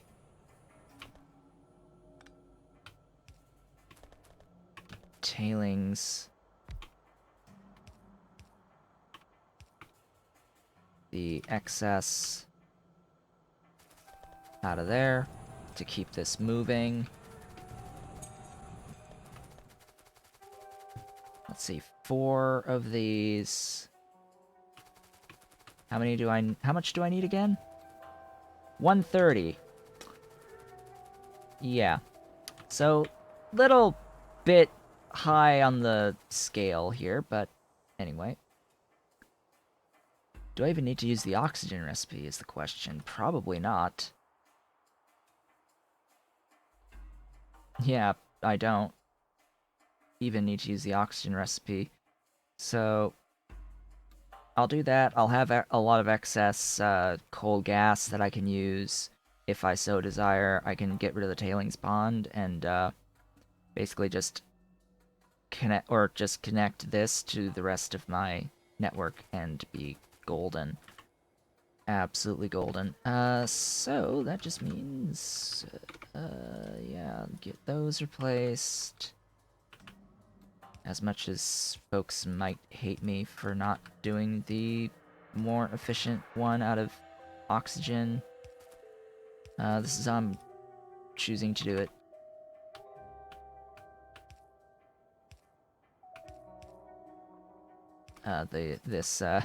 These pipes, oh boy.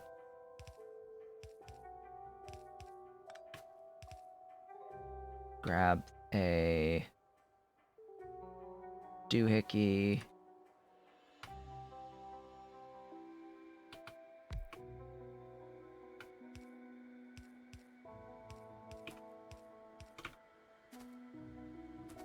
Grab these.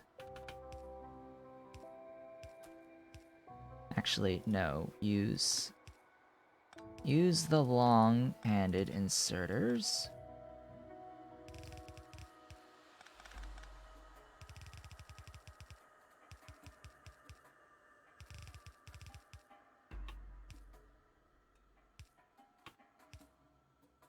Yeah, that is exactly what I want. That'll clear the ash. That leaves these.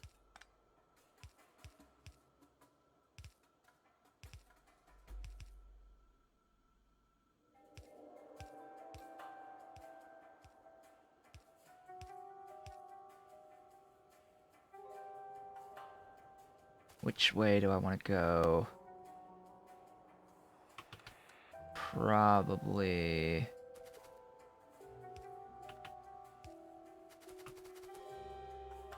yeah, no. This way.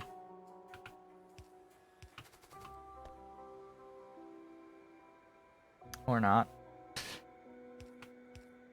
I was trying to avoid having to do anything too crazy, but alright.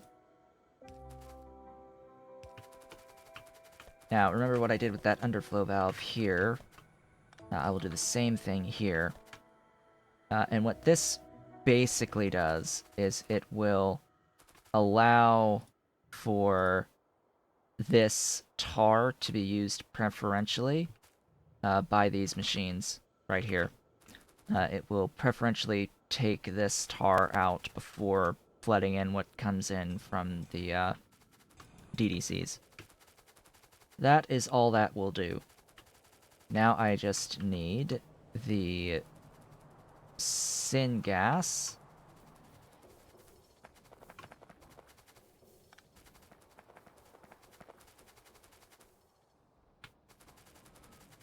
to be routed all the way up.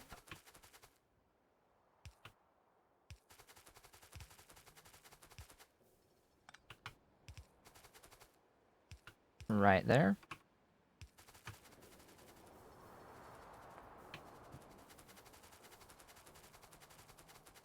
And then provide power to the stuff. And that, as they say, is that.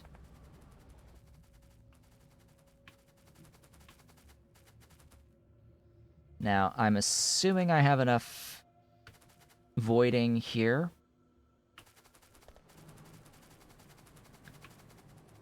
to clear all of that ash.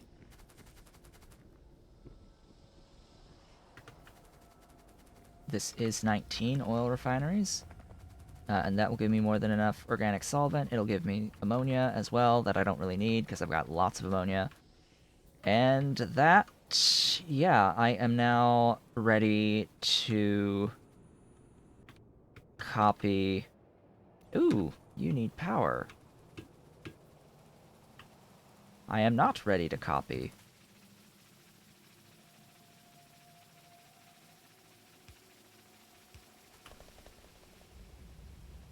Now I am ready to copy. So I will copy these two 2x2s. And this blueprint is organic solvent. I can figure out under what category we have organic solvent. And this is small organic solvent.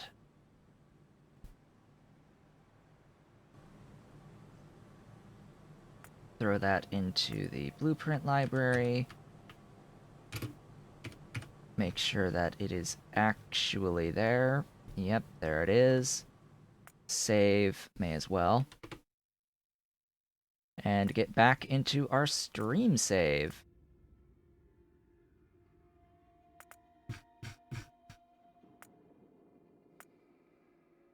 Let's get back into our stream save now that we have that blueprint all set up. Now, I should have, emphasis on the should, have everything that I just used to make that blueprint available for use here.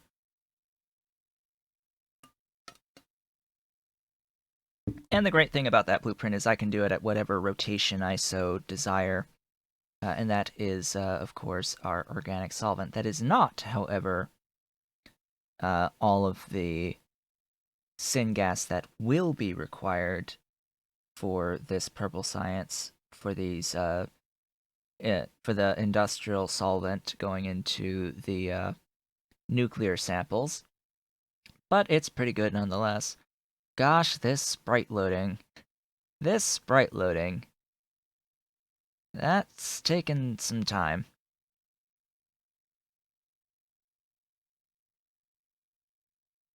This is the one aspect where I'm noticing the most difference between my system having the 32 gigs of the memory and the current 16 gigs.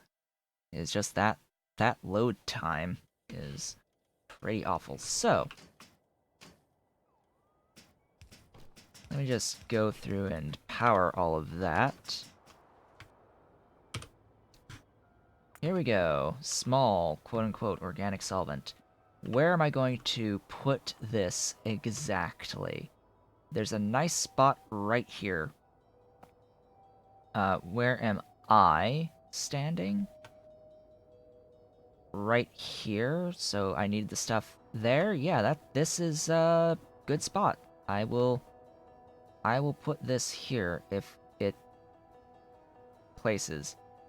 There is a niobium underground in the way.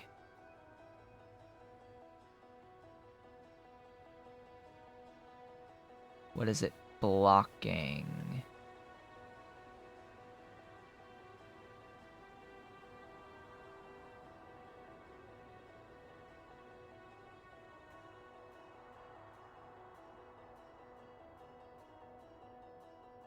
Let's see, it's...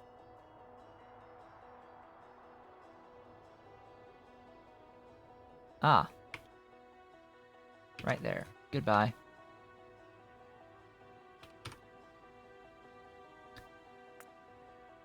I was like, but the one that's in between is not actually blocking. There we go. There we go. Now we're cooking. Now we're cooking with gas.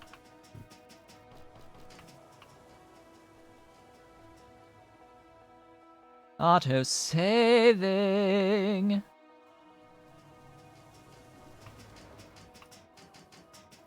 So, let's, grab this organic solvent. I need to get it over here. The easiest way... Well, I guess there isn't really an easy way.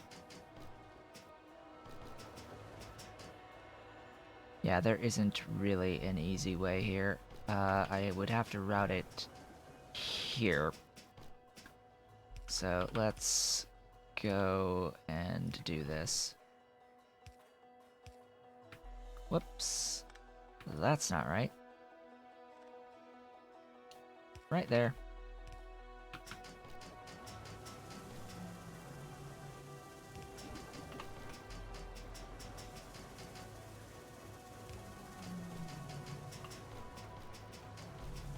And this is just less than 200 units per second of the organic solvent. As you had seen, it's actually a pretty massive build to do a ton of this stuff. I'm pretty sure I have the power. I think I have up to 6 gigawatts easily. So, of available power before things can go wrong.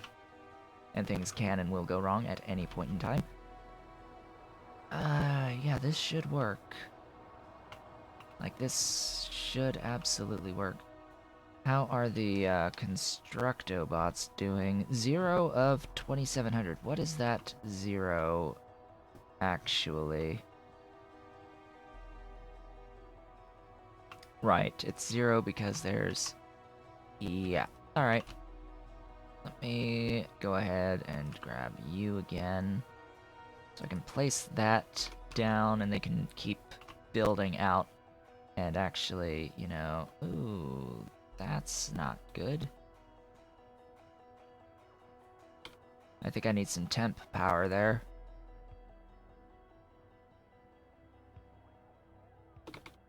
That should do it, and that'll free up all of these guys. So I have power... I have this being built, but it looks like this is mostly done. Mostly done here. So I should have dudes available. Builder dudes available, unless this is like all of them. How many are waiting here? I'm very happy because this actually tells me that there are 31 waiting to charge and 4 sitting there, so a few are locked there, but I've got 2 grand. I've sort of got 2,700. What are the rest doing?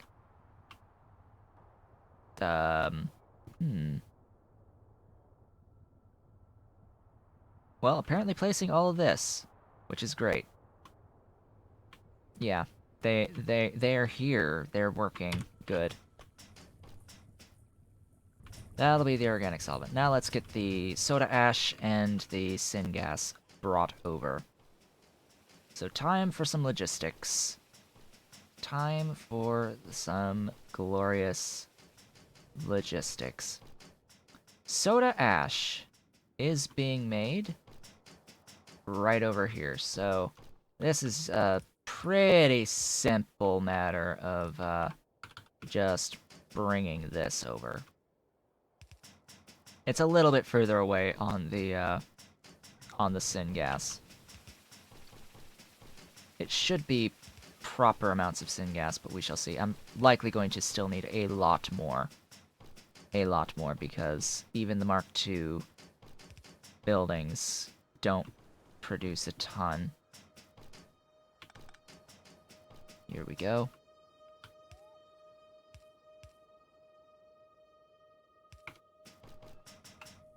Terminate. Terminate. Terminate. There's the soda ash. I think I'm producing over 100 of that. I think I am. I don't know.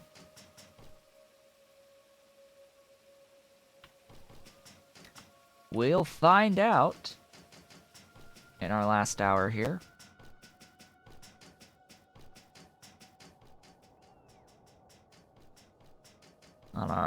On our whole of 38 UPS. Oh boy.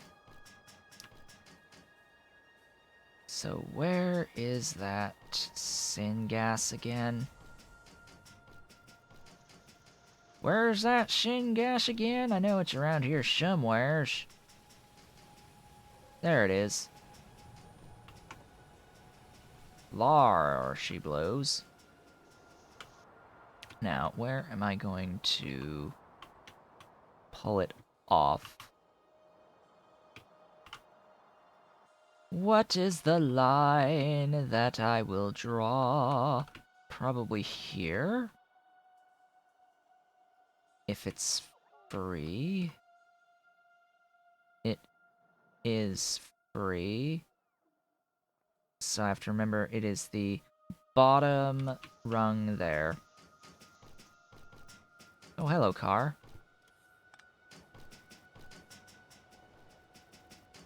It is this bottom rung.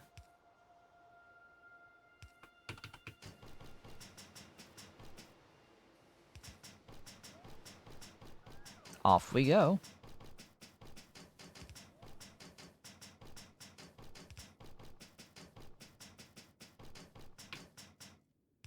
Once this is done, we'll have the organic solvent, technically.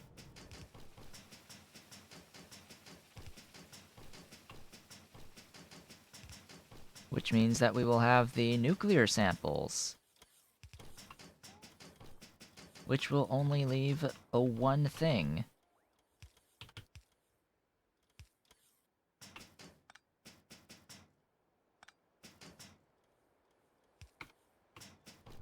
Da-da! Alright, once they finish building this...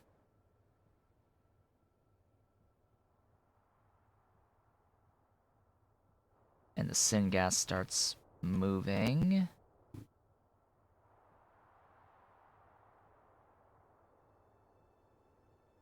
How are these guys? Syngas is not floweth yet. It is not flowing yet. Quite yet.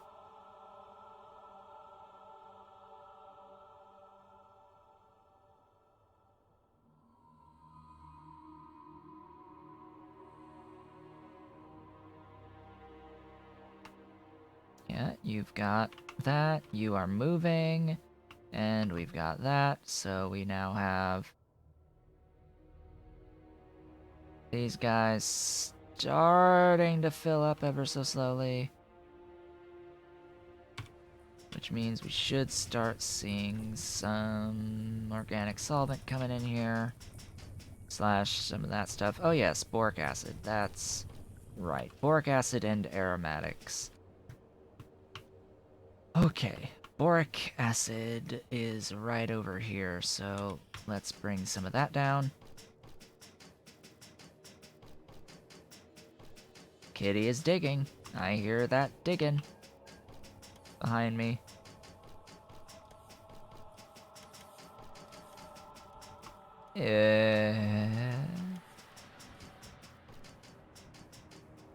Alright, that's gonna be annoying.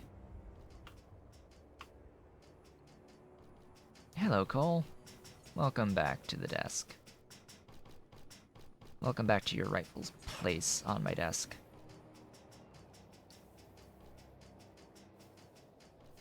Yeah. Okay.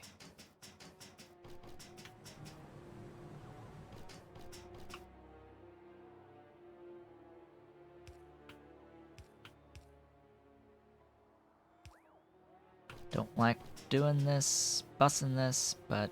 or piping this, I should say. But I'll do it anyway. Let's get this brought down. Completely unintentional, by the way, that this is a completely free line. Like, I did not anticipate that this was a completely free line to draw. How much further do I got here? Oh boy. Oh, this is gonna be interesting. Alright, that brings me, frankly, too far, but I'll take it.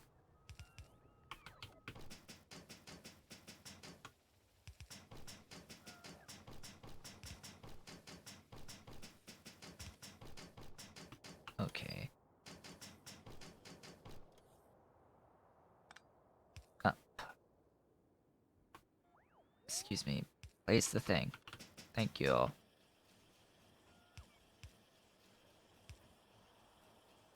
Boric acid. Why you no solvent?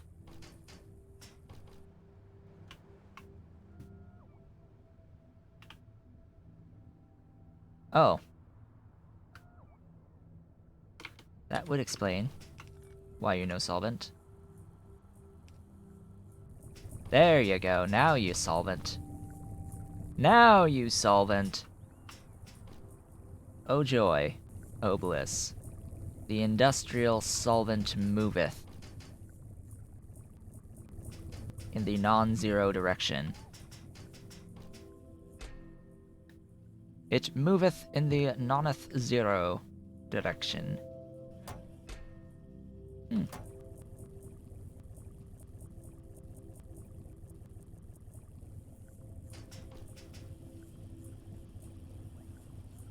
Alright. Sort of need the, outputs, too. So that just leaves aromatics. Where do I have aromatics close? Do I have aromatics close? I don't think so.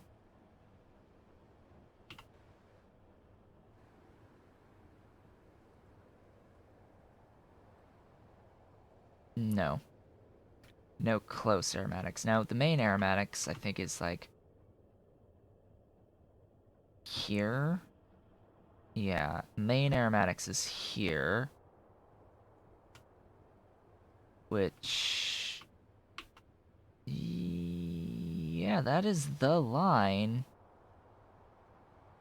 So we are on the line.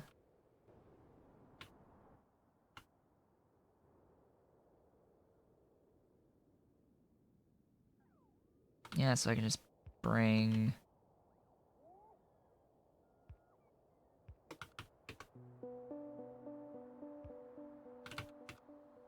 this out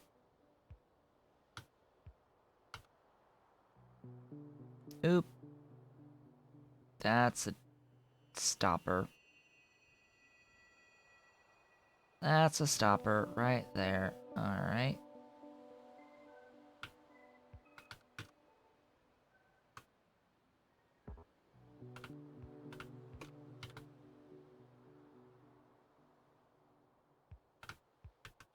Now I'm doing this with ghosts this time around, but I don't have to exactly.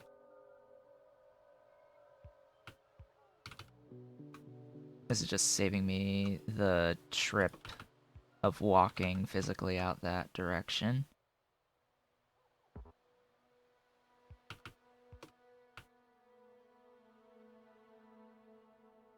Almost there.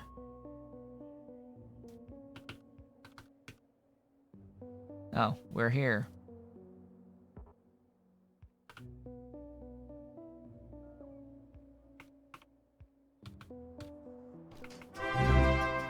Ah, thank you for the follow.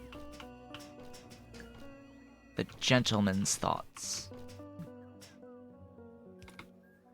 There's aromatics. Hello. And welcome.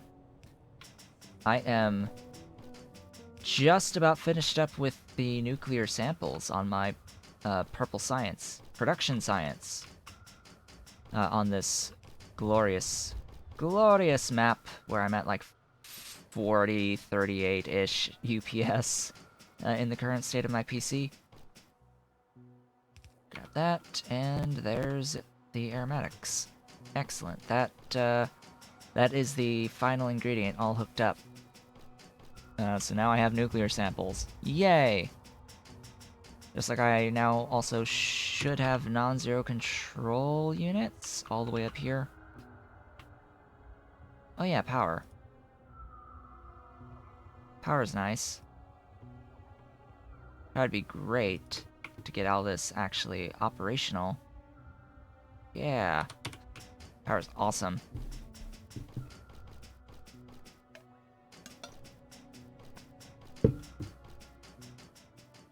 Let's see here. Hey, it's moving!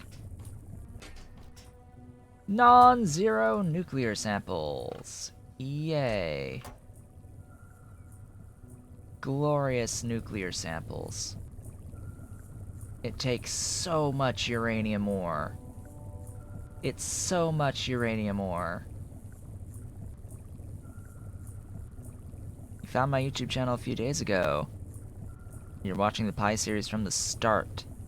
Yeah, good luck with that. You've got over 200 hours of video to get through watching the Pi playthrough from the beginning. It's definitely been a journey. It's definitely been a journey. I would have done a few things different. Would have done a few things differently across the board. Like, number one thing that I didn't do that I should have done was terminate my main bus the moment I hit green science and started mass producing robots. Like, as soon as I got here to my green science, maybe after making like some extra logistic stuff, I should have just started making robots right there and transitioned to the robot base in here. But I stuck with the main bus all the way up through Circuit 2s. So everything up to Circuit 2s and Blue Science, even some of these extra things at the end and robots, that's all bus-based. It's all bus. It's all bus right now. So I would have done that differently.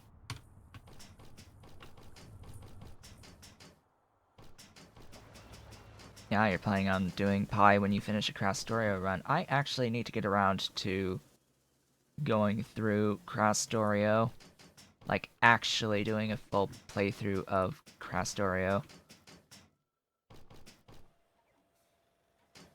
Now, it's nice that Crastorio plays well-ish with with Industrial Revolution, but I am not going to play Industrial Revolution.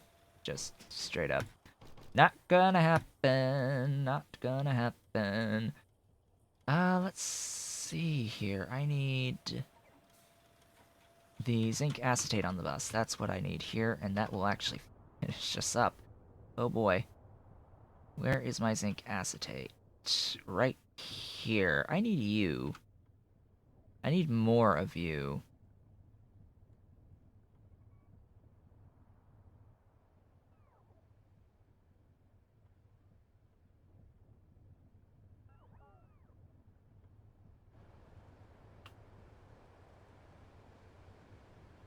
I'm making acetic acid at scale.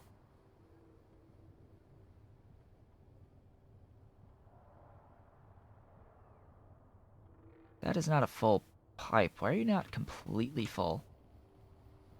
Am I really consuming it all? What are you being limited by? The methanol. What is the methanol being limited by? Oh, that's... Why did I do this? Why did I do this? Why did I nichrome methanol?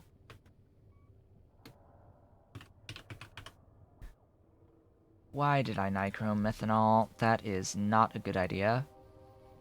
This is a much better idea. Yeah, I should never have nichromed methanol. Even this is a better idea than nichrome methanol. Oh boy.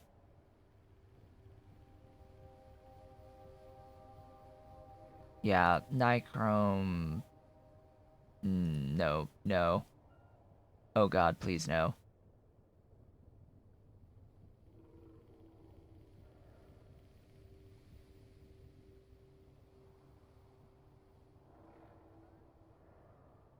What am I going to replace that with? And what can I do within the next, like, 40 minutes? So let's see, Well! Hello, mortal. I mean... Yeah, there's this. There's this. Do I really want to spend the Nextlit, hard-earned Nextlit on that? Why did I spend Nichrome? I am limited on Nichrome. I shouldn't have done that. Should not have done that. You use Tholen or Tin Chrome. Yeah, depending on the amount that you need.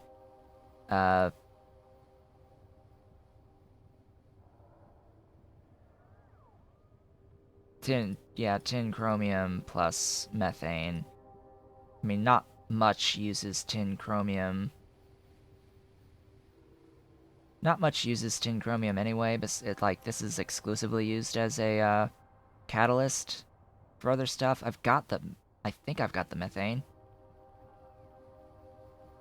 I think I've got the spare methane.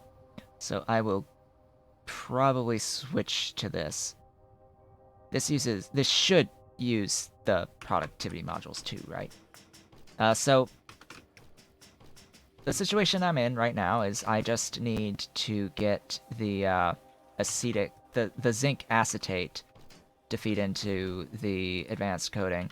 How much stuff do I need here? 0.26.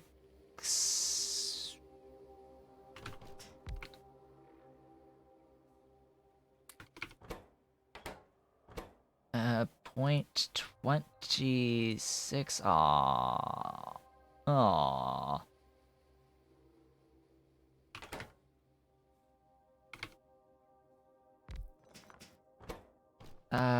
Point... 0.31 over 0.34 times 0.26. 0.20... Really?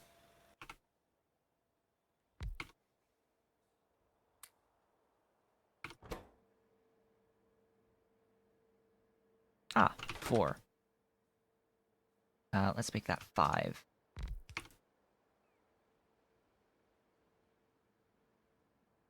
Yeah, it uses a lot of zinc. It uses a lot of zinc, and it would use more zinc if I did the recipe on the methanol to use zinc to make the methanol. So it's like you've already got a lot of zinc being used in the form of the zinc acetate itself, let alone adding even more zinc through either the zinc chloride recipe for the methanol for the acetic acid or the other like copper plus zinc recipe. So this can go away. As for you, 0.63.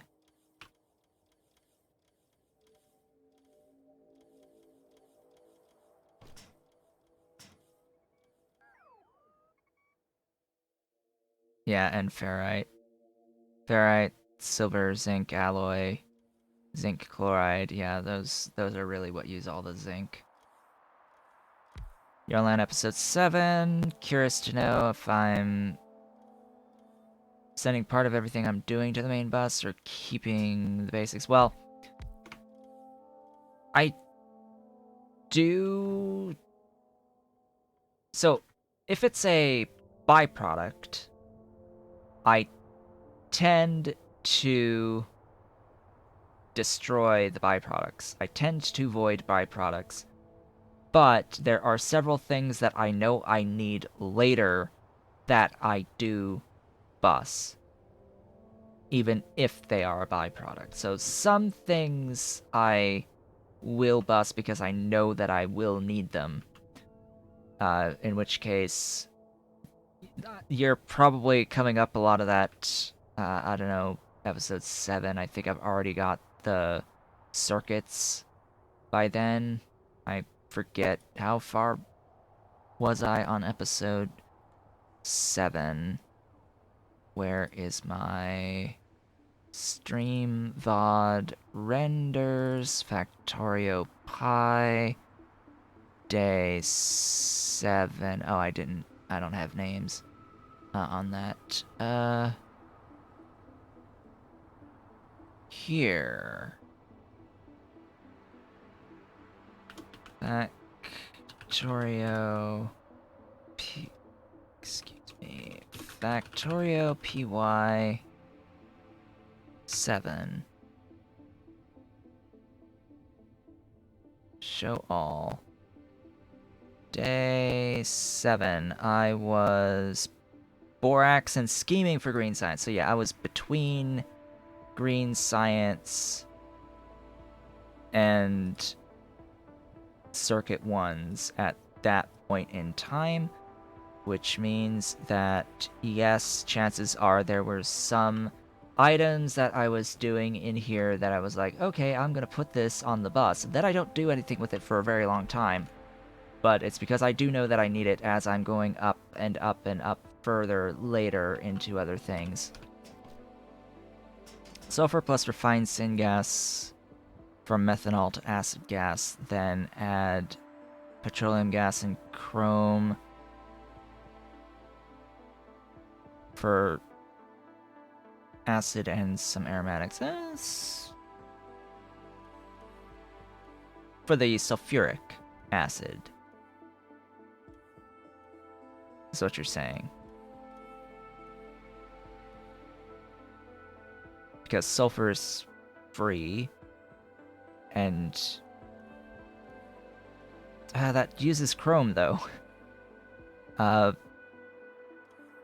I like to avoid all outside stuff.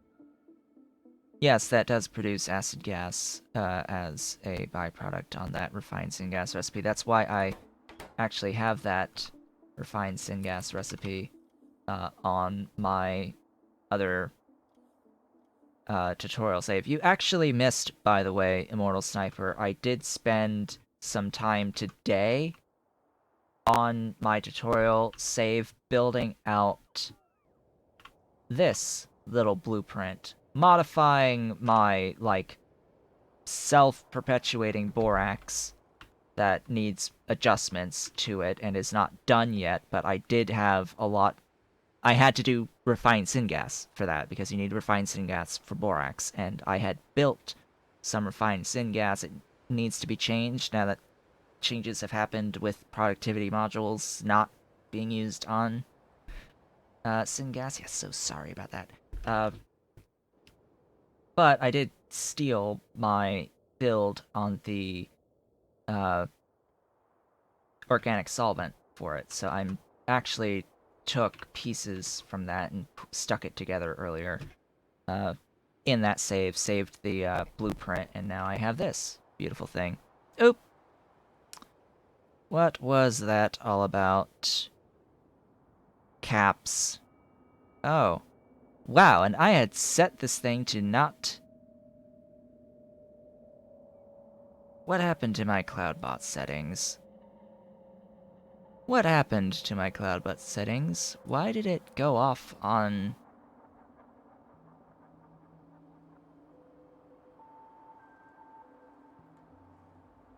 Yeah, it's only supposed to go off if there is a minimum amount of 20 caps. Nerfed because of us, yeah. Did you seriously have more than 20 capital letters? Sheesh.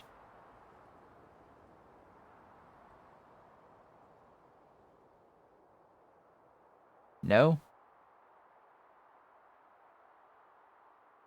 Well, I can't actually see it with my current chat settings.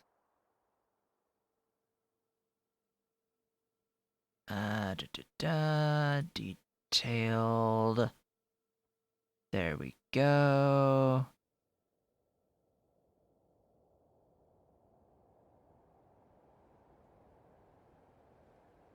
One, two, three, 4, 5, 6, 7, 8, 9, 10, 11, 12, 13, 14, 15, 16, 17, 18, 19, 20, 1, 2, 3, 4, 5, 6. You had 26, and I have set my caps protection to be 20 at 100%. So because the whole message, because 100% of the message was caps and it was greater than 20 caps, it got purged, basically, or timed out because of that. But it's only like a 5-second timeout. So, anyway.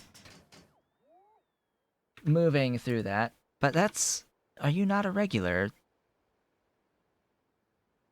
Auto permit, regulars and subscribers. Here, let me... You're supposed to... Why did it do that to a regular? Like, you're a regular. Oh, I know.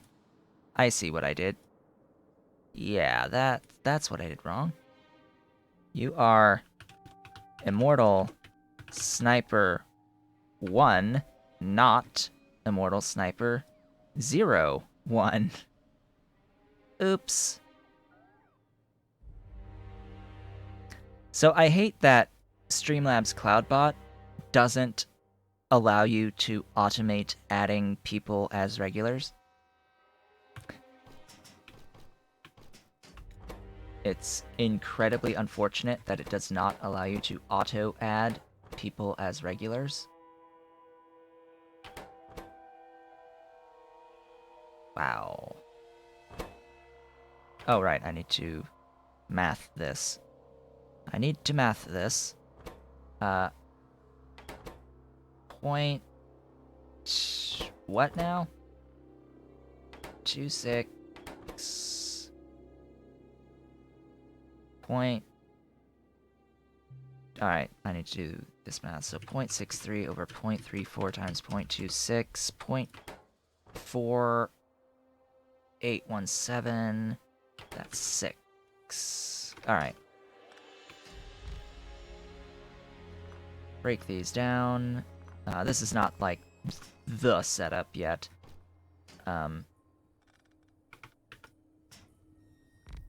This is closer to the setup.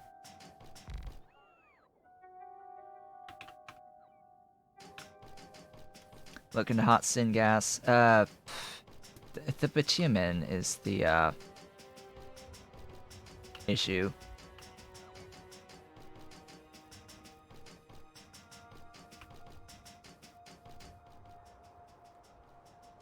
And besides, look at my UPS right now in the current state of my PC. I literally lost 10 UPS at least when my memory was halved.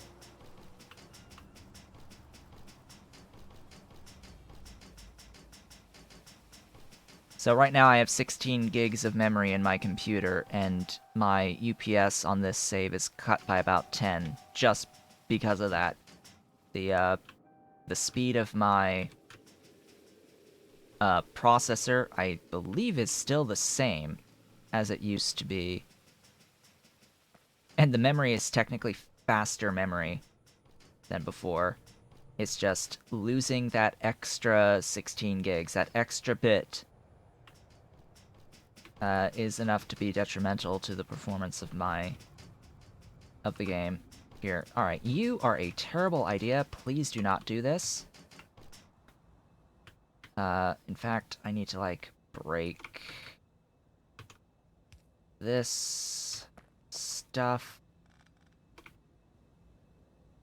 going into an alternative recipe.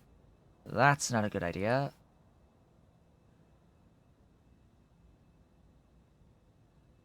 I think I'm actually doing... I'm doing the copper and titanium tetrachloride currently with methane. How big of a difference effectively is this? I mean, the output's half, but it's tin chromium. Do I even have my tin chromium on? Oh. Well, that's a deal breaker.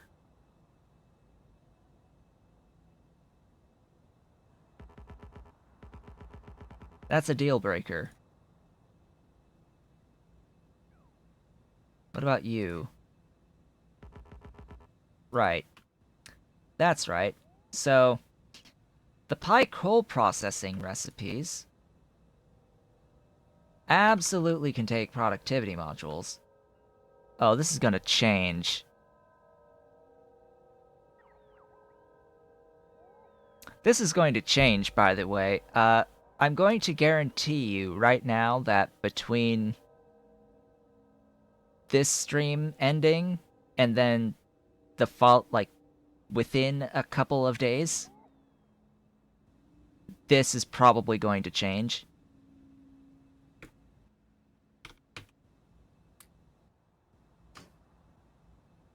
Right, because this is why, alright?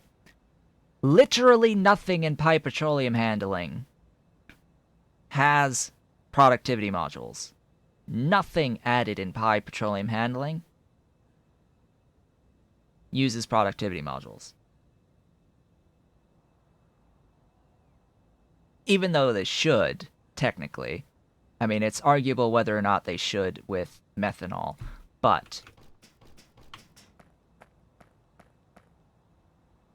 let's see, I was at 238. That's really how much I needed here?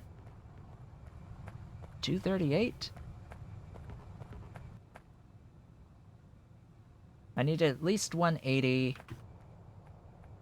And I was using the methanol down here in the steam, or not the steam, but for the steam.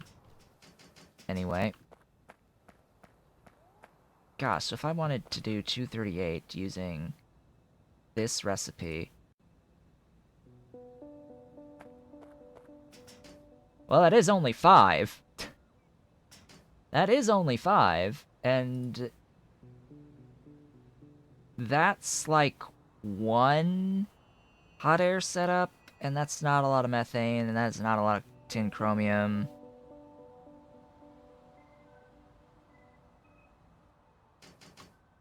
There's electric boilers?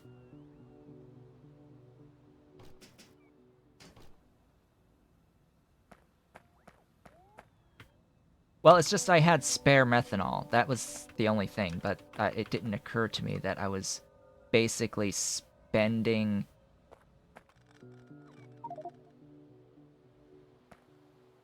It didn't occur to me that I was basically just spending the stuff. Nichrome.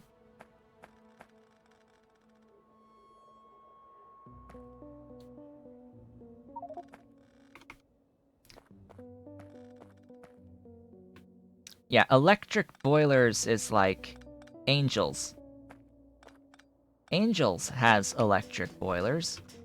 Yes, literally burning nichrome at that point. I can get rid of you. Break that. Get rid of that. Get rid of that.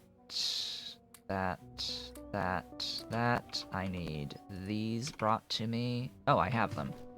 Right. Duh. Yeah, I'm sure there are standalone ones. Yeah, we're gonna do this way. 3, 4, 5.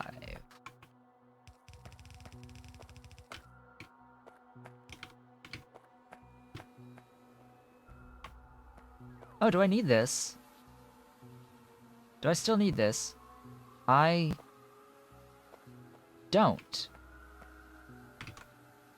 Goodbye.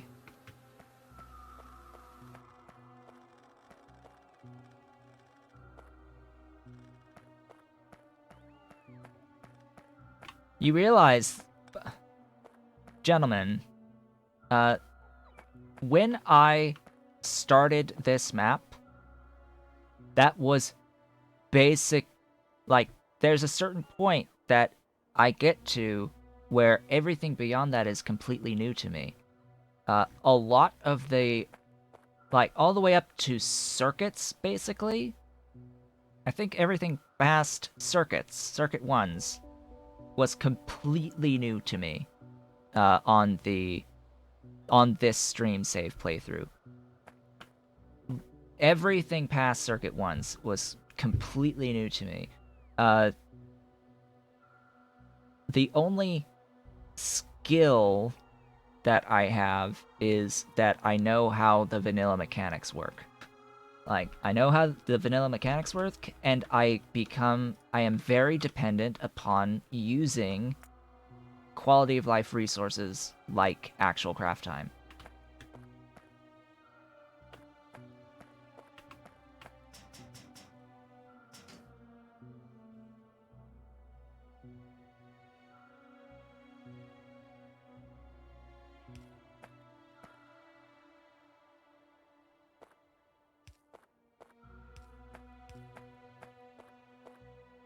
Yeah, use more undergrounds.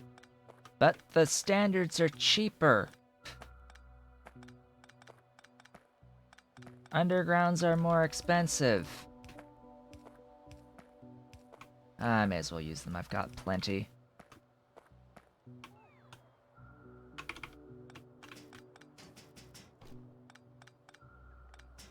Oh, right, and I don't even need the CO2 either. Let's actually... Am I using that further along? I think I am, so I need to, like, keep it here. It's just I don't need to have that.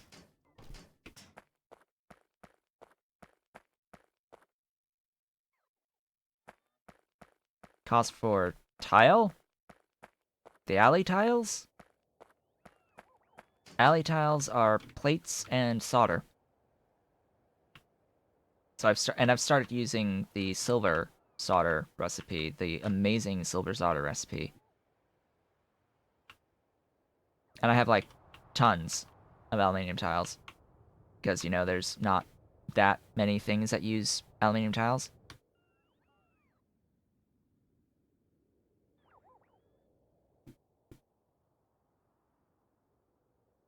Oh, the cost per tile on the... Well, the undergrounds are fine, yeah, if using the full length. They are cheaper to use the full length. But in this circumstance, where there's a really short distance, I tend to use the regular pipes more often, because the regular pipes are, generally speaking, cheaper on the short distances.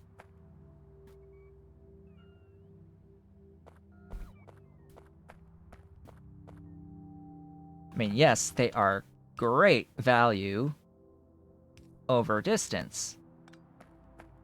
Not as much over short distance, but that's... My brain is tuned to the vanilla iron pipes, which have much shorter distances.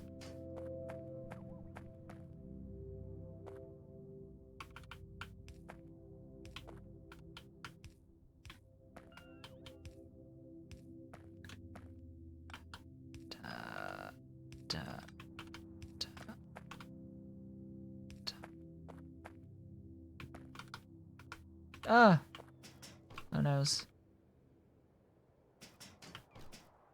Oh. Goodbye.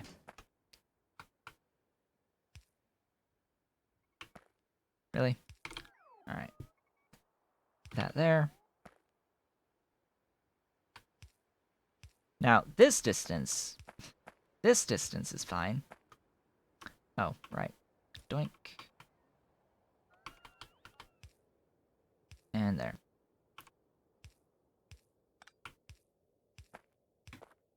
Oh boy, 15 more minutes-ish.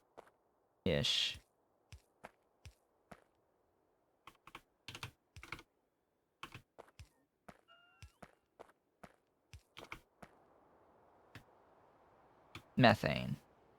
Here.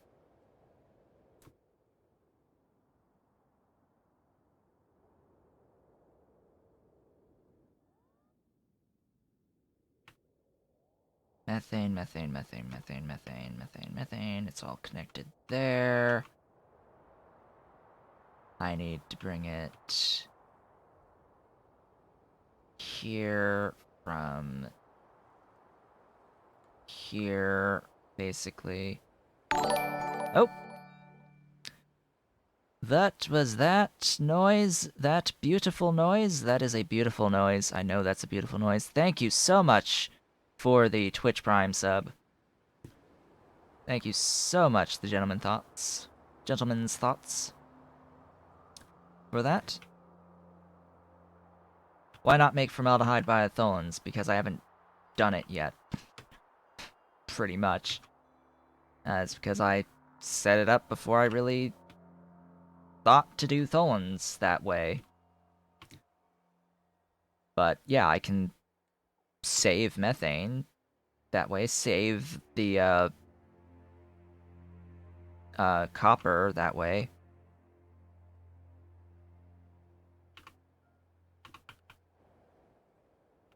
But let's see. I need you.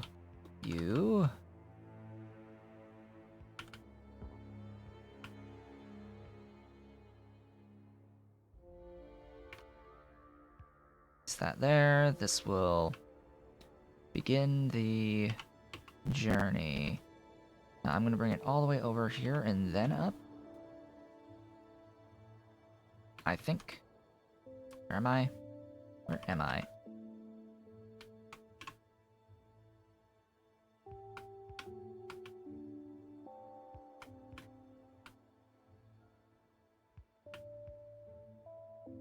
Oop, auto-saving!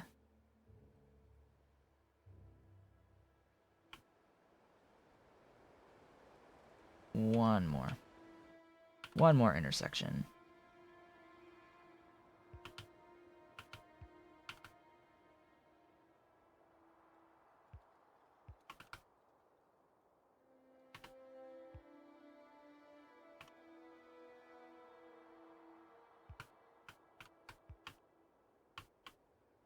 Now, I could go out and physically walk this, but I'm actually quite enjoying doing this from the map view.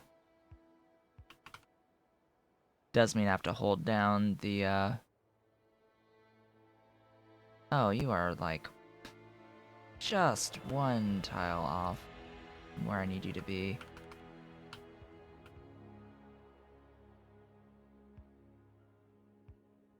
Alright.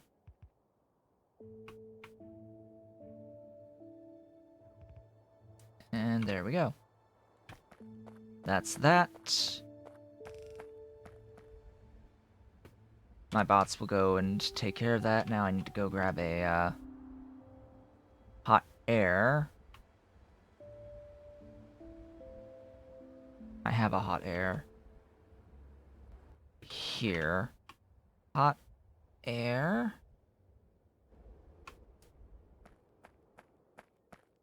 Soon! Soon! Today. 10 minutes! Just give me 10 minutes. We'll have the purple science. Am I carrying any? Of course not. Stone brick.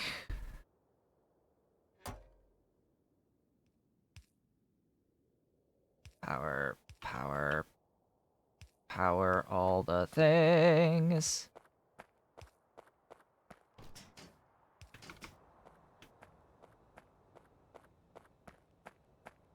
Huh?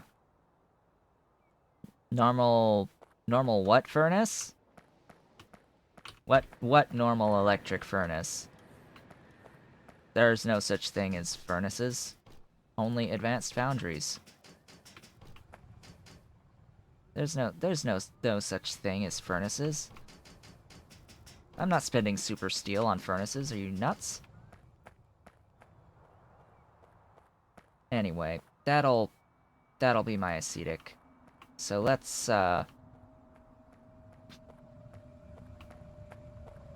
mean, I already consider that to be like non-existent amount of space. Oh right, I need to I'm not done yet. I need to request this stuff. All of it.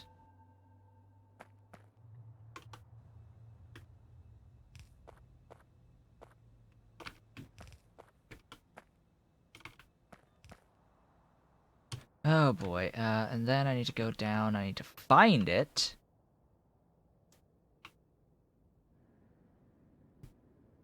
Right there.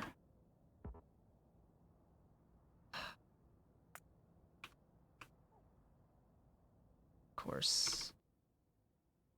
Steel chest, become that thing. Please do the thing. Alright. I may not see the non-zero of the science today, but I will at some point. Zinc acetate. Zinc acetate. Oh, come on. Mixers. More mixers. Bring me mixers. I think I think I've got collagen. By the way, I think I have some collagen built up here.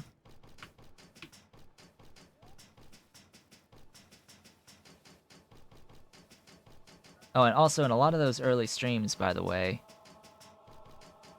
I took a lot of notes. Like I write a lot of notes. I keep a notepad up on my other monitor, and I take a lot of notes. I've taken a lot less notes lately, but I took a lot of notes initially. The first time setting up a lot of the ore processing in particular. That is highly suggested, is to keep notes, to keep track of all the things that you need to do along the way. Very, very suggested.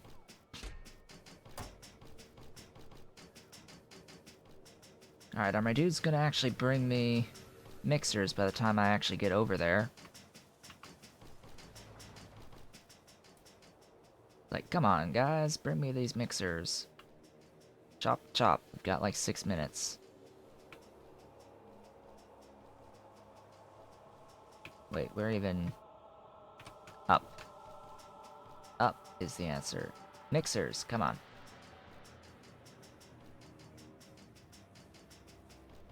Of course, they're all the way at the end. Hello, mixers.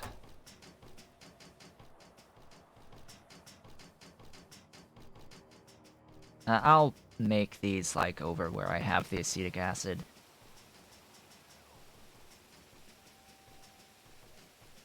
And once I have that set up, oh gosh, that means that I've basically got purple science set up. I probably don't have the time to get the purple science physically to my labs, but I'll have the setup done.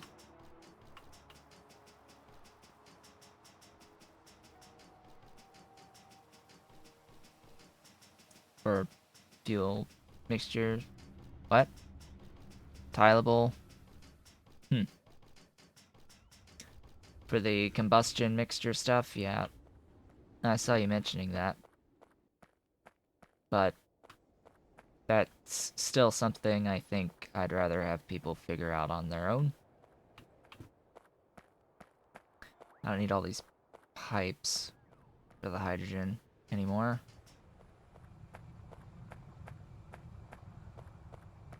You know, that video about the combustion turbines ended up getting a lot more views than I thought it would, is how I shall put it. I mean, it's not a lot of views, but it's still more than I thought.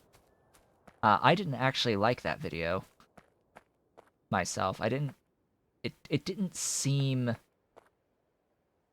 as important. It like, because it stayed so high level and I didn't actually build a thing, it felt weird to me.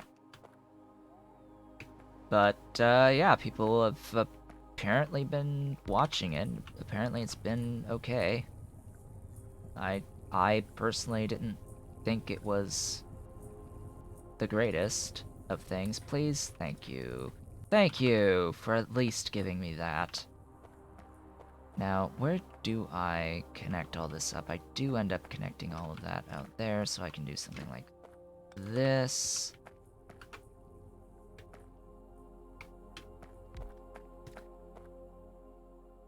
Yeah, that's a lot of zinc.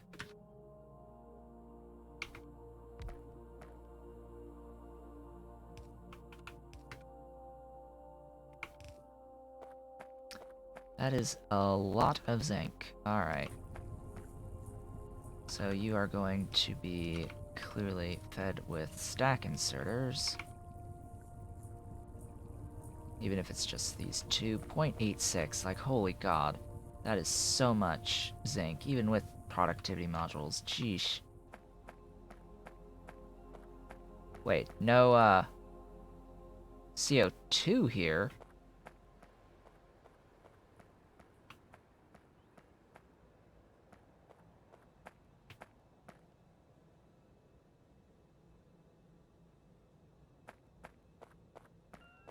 Right.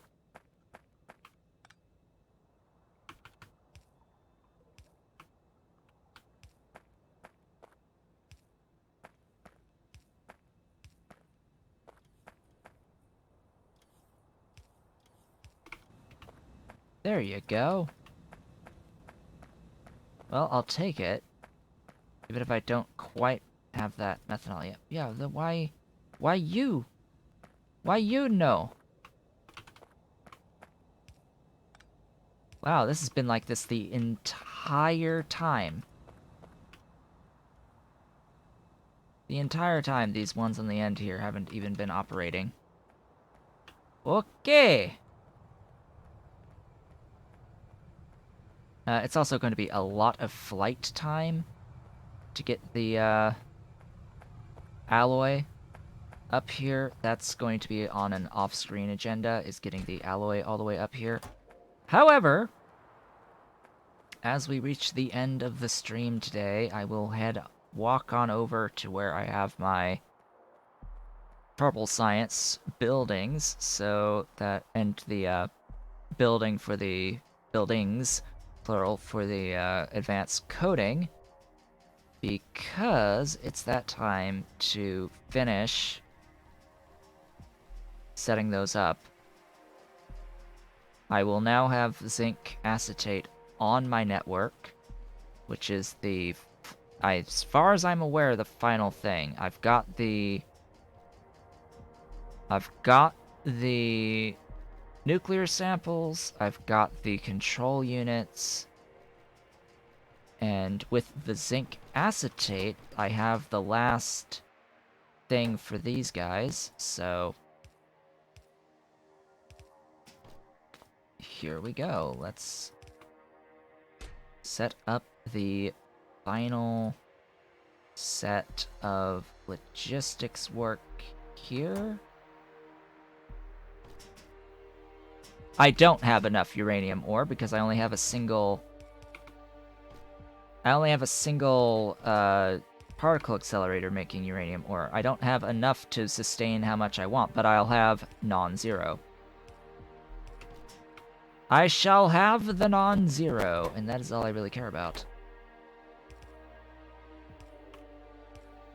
Right now, anyway. Doink.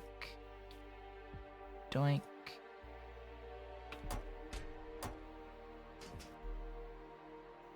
Oh, I should use these.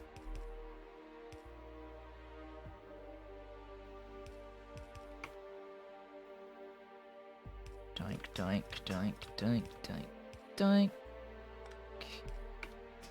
Oh, hey, get those.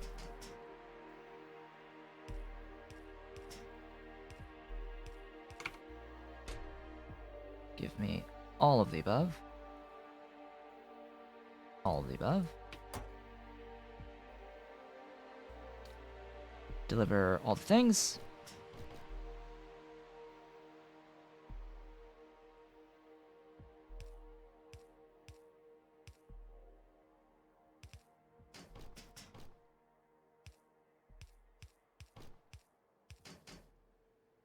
Make sure it all has power.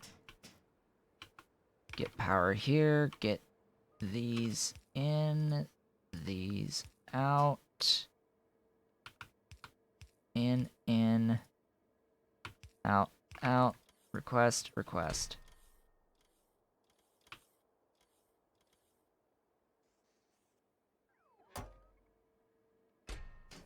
They've already brought me nuclear samples. Excellent. Well, that, as they say, is that. It's going... I don't know exactly how much the flight time is. Oh, there's the first stuffs. So here comes the first of the lead containers. The zinc acetate, it's still coming in. They're working on it. All right, the bots are working on it. All the way over where again? Here. They're working on it. Hmm?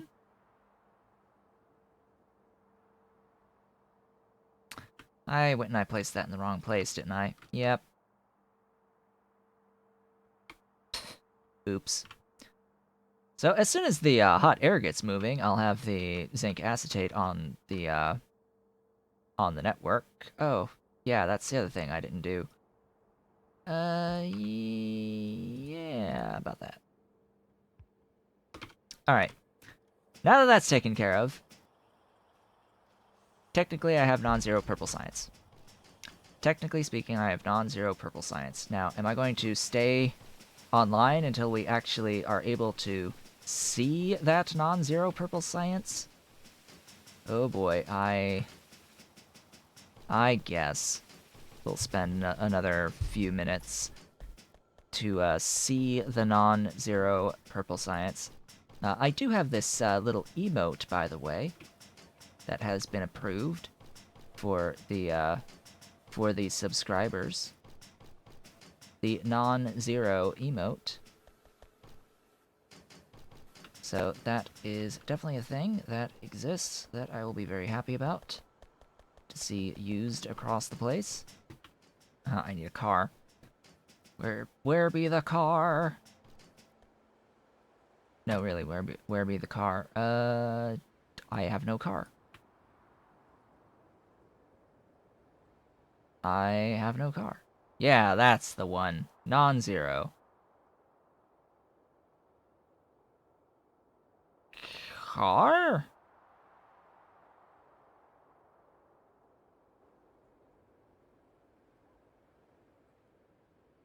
I appear to have left my cars strewn.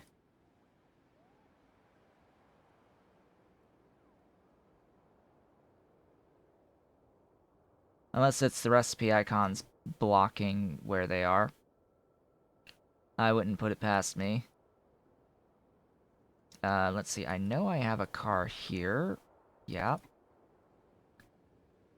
There. That's that non-zero. That's that non-zero. Or not zero in this case.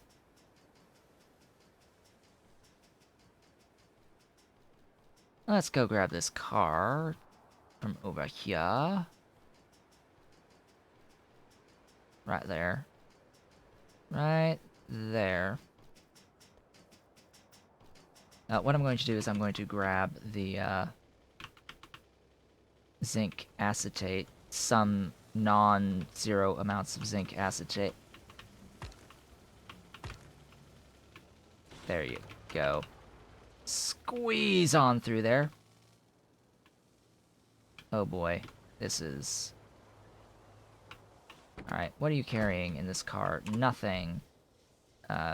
Pick it up. We're going to a safer location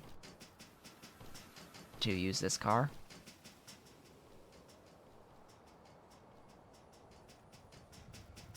We're going to pick up some zinc acetate and bring it all the way over and up.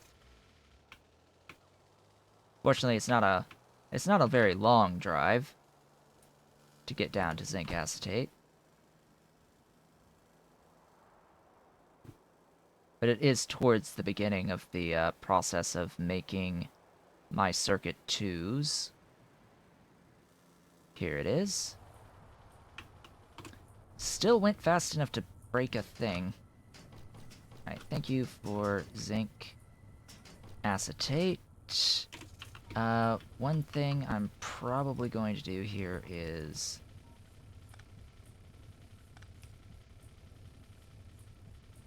that.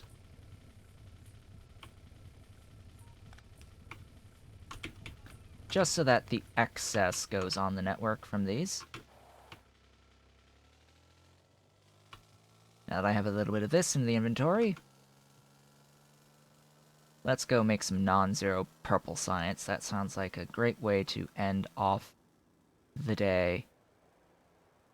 Some glorious purple science. And then off-stream, if I find the time, I will go about and do that logistics work, actually getting the purple science down and actually start working on some techs. Some purple techs. That sounds like a great plan. Oh my gosh, I can only imagine what the base is going to do when it starts having to churn out science again. Oh god, this might not be such a good idea. This might not be such a good idea. Just thinking about what the power spike is going to be as soon as I start accruing these things. Alright, get going. Do your thing, advanced coding.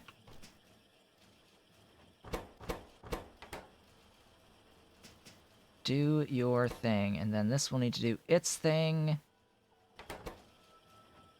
Wow, this is actually quite slow to make these. Come on. Come on, you can do it. You can do it! Ah, non-zero! Alright, my buddies. Bots. Thank you for delivering the thing. It's only one coding per coated container, which is good. So we've got one of these going. We've got one of these going, and it's one coated container. We've got a coated container, non-zero coated containers. So then we just have a dude to deliver. Or, you know what, I'll do it myself. Deliver that into here, and it's moving! It's moving! It's moving! Screenshot the thing, it's moving. And... production science! It's purple science! It has happened! With that, I would like to thank you all for watching. This has been Otaku Showboat. Next time, what the hell am I going to do next time? Well, we are now officially starting up our post-purple science world. So, yeah, I don't know. Like, a lot more stuff has opened up. And is available, so I'll have to figure that out. I'll keep you posted. However, Thursday, our next stream will be more Morrowind, so be sure to stop on by and check out the nice, relaxing Morrowind stream for Thursday, and I will, of course, be back with more Factorio on Sunday. If you're watching the VOD on YouTube, don't forget to comment, like, subscribe, hit the notification bell, and if you are so inclined, head on over to twitch.tv/OtakuShowboat to leave a follow to be notified when I go live Sundays, Tuesdays, and Thursdays from 10 a.m. to approximately 1 p.m. U.S. Eastern Time. You can follow me on Twitter at OtakuShowboat, visit my website at otakushowboat.com, help support my continued existence through Patreon at patreon.com/OtakuShowboat. You can also help support mod development at patreon.com/Pyanodon. Don't forget to answer the question of the day, which is, would you want to join a Discord server for Otaku Showboat? It currently exists. There is a command in the Twitch chat. If you head on over to the Twitch channel, there is a command to have an invite link to the Discord server. So, if you're willing to be rather alone for quite some time, that does exist and is a thing. So, with that, I'll be back Thursday.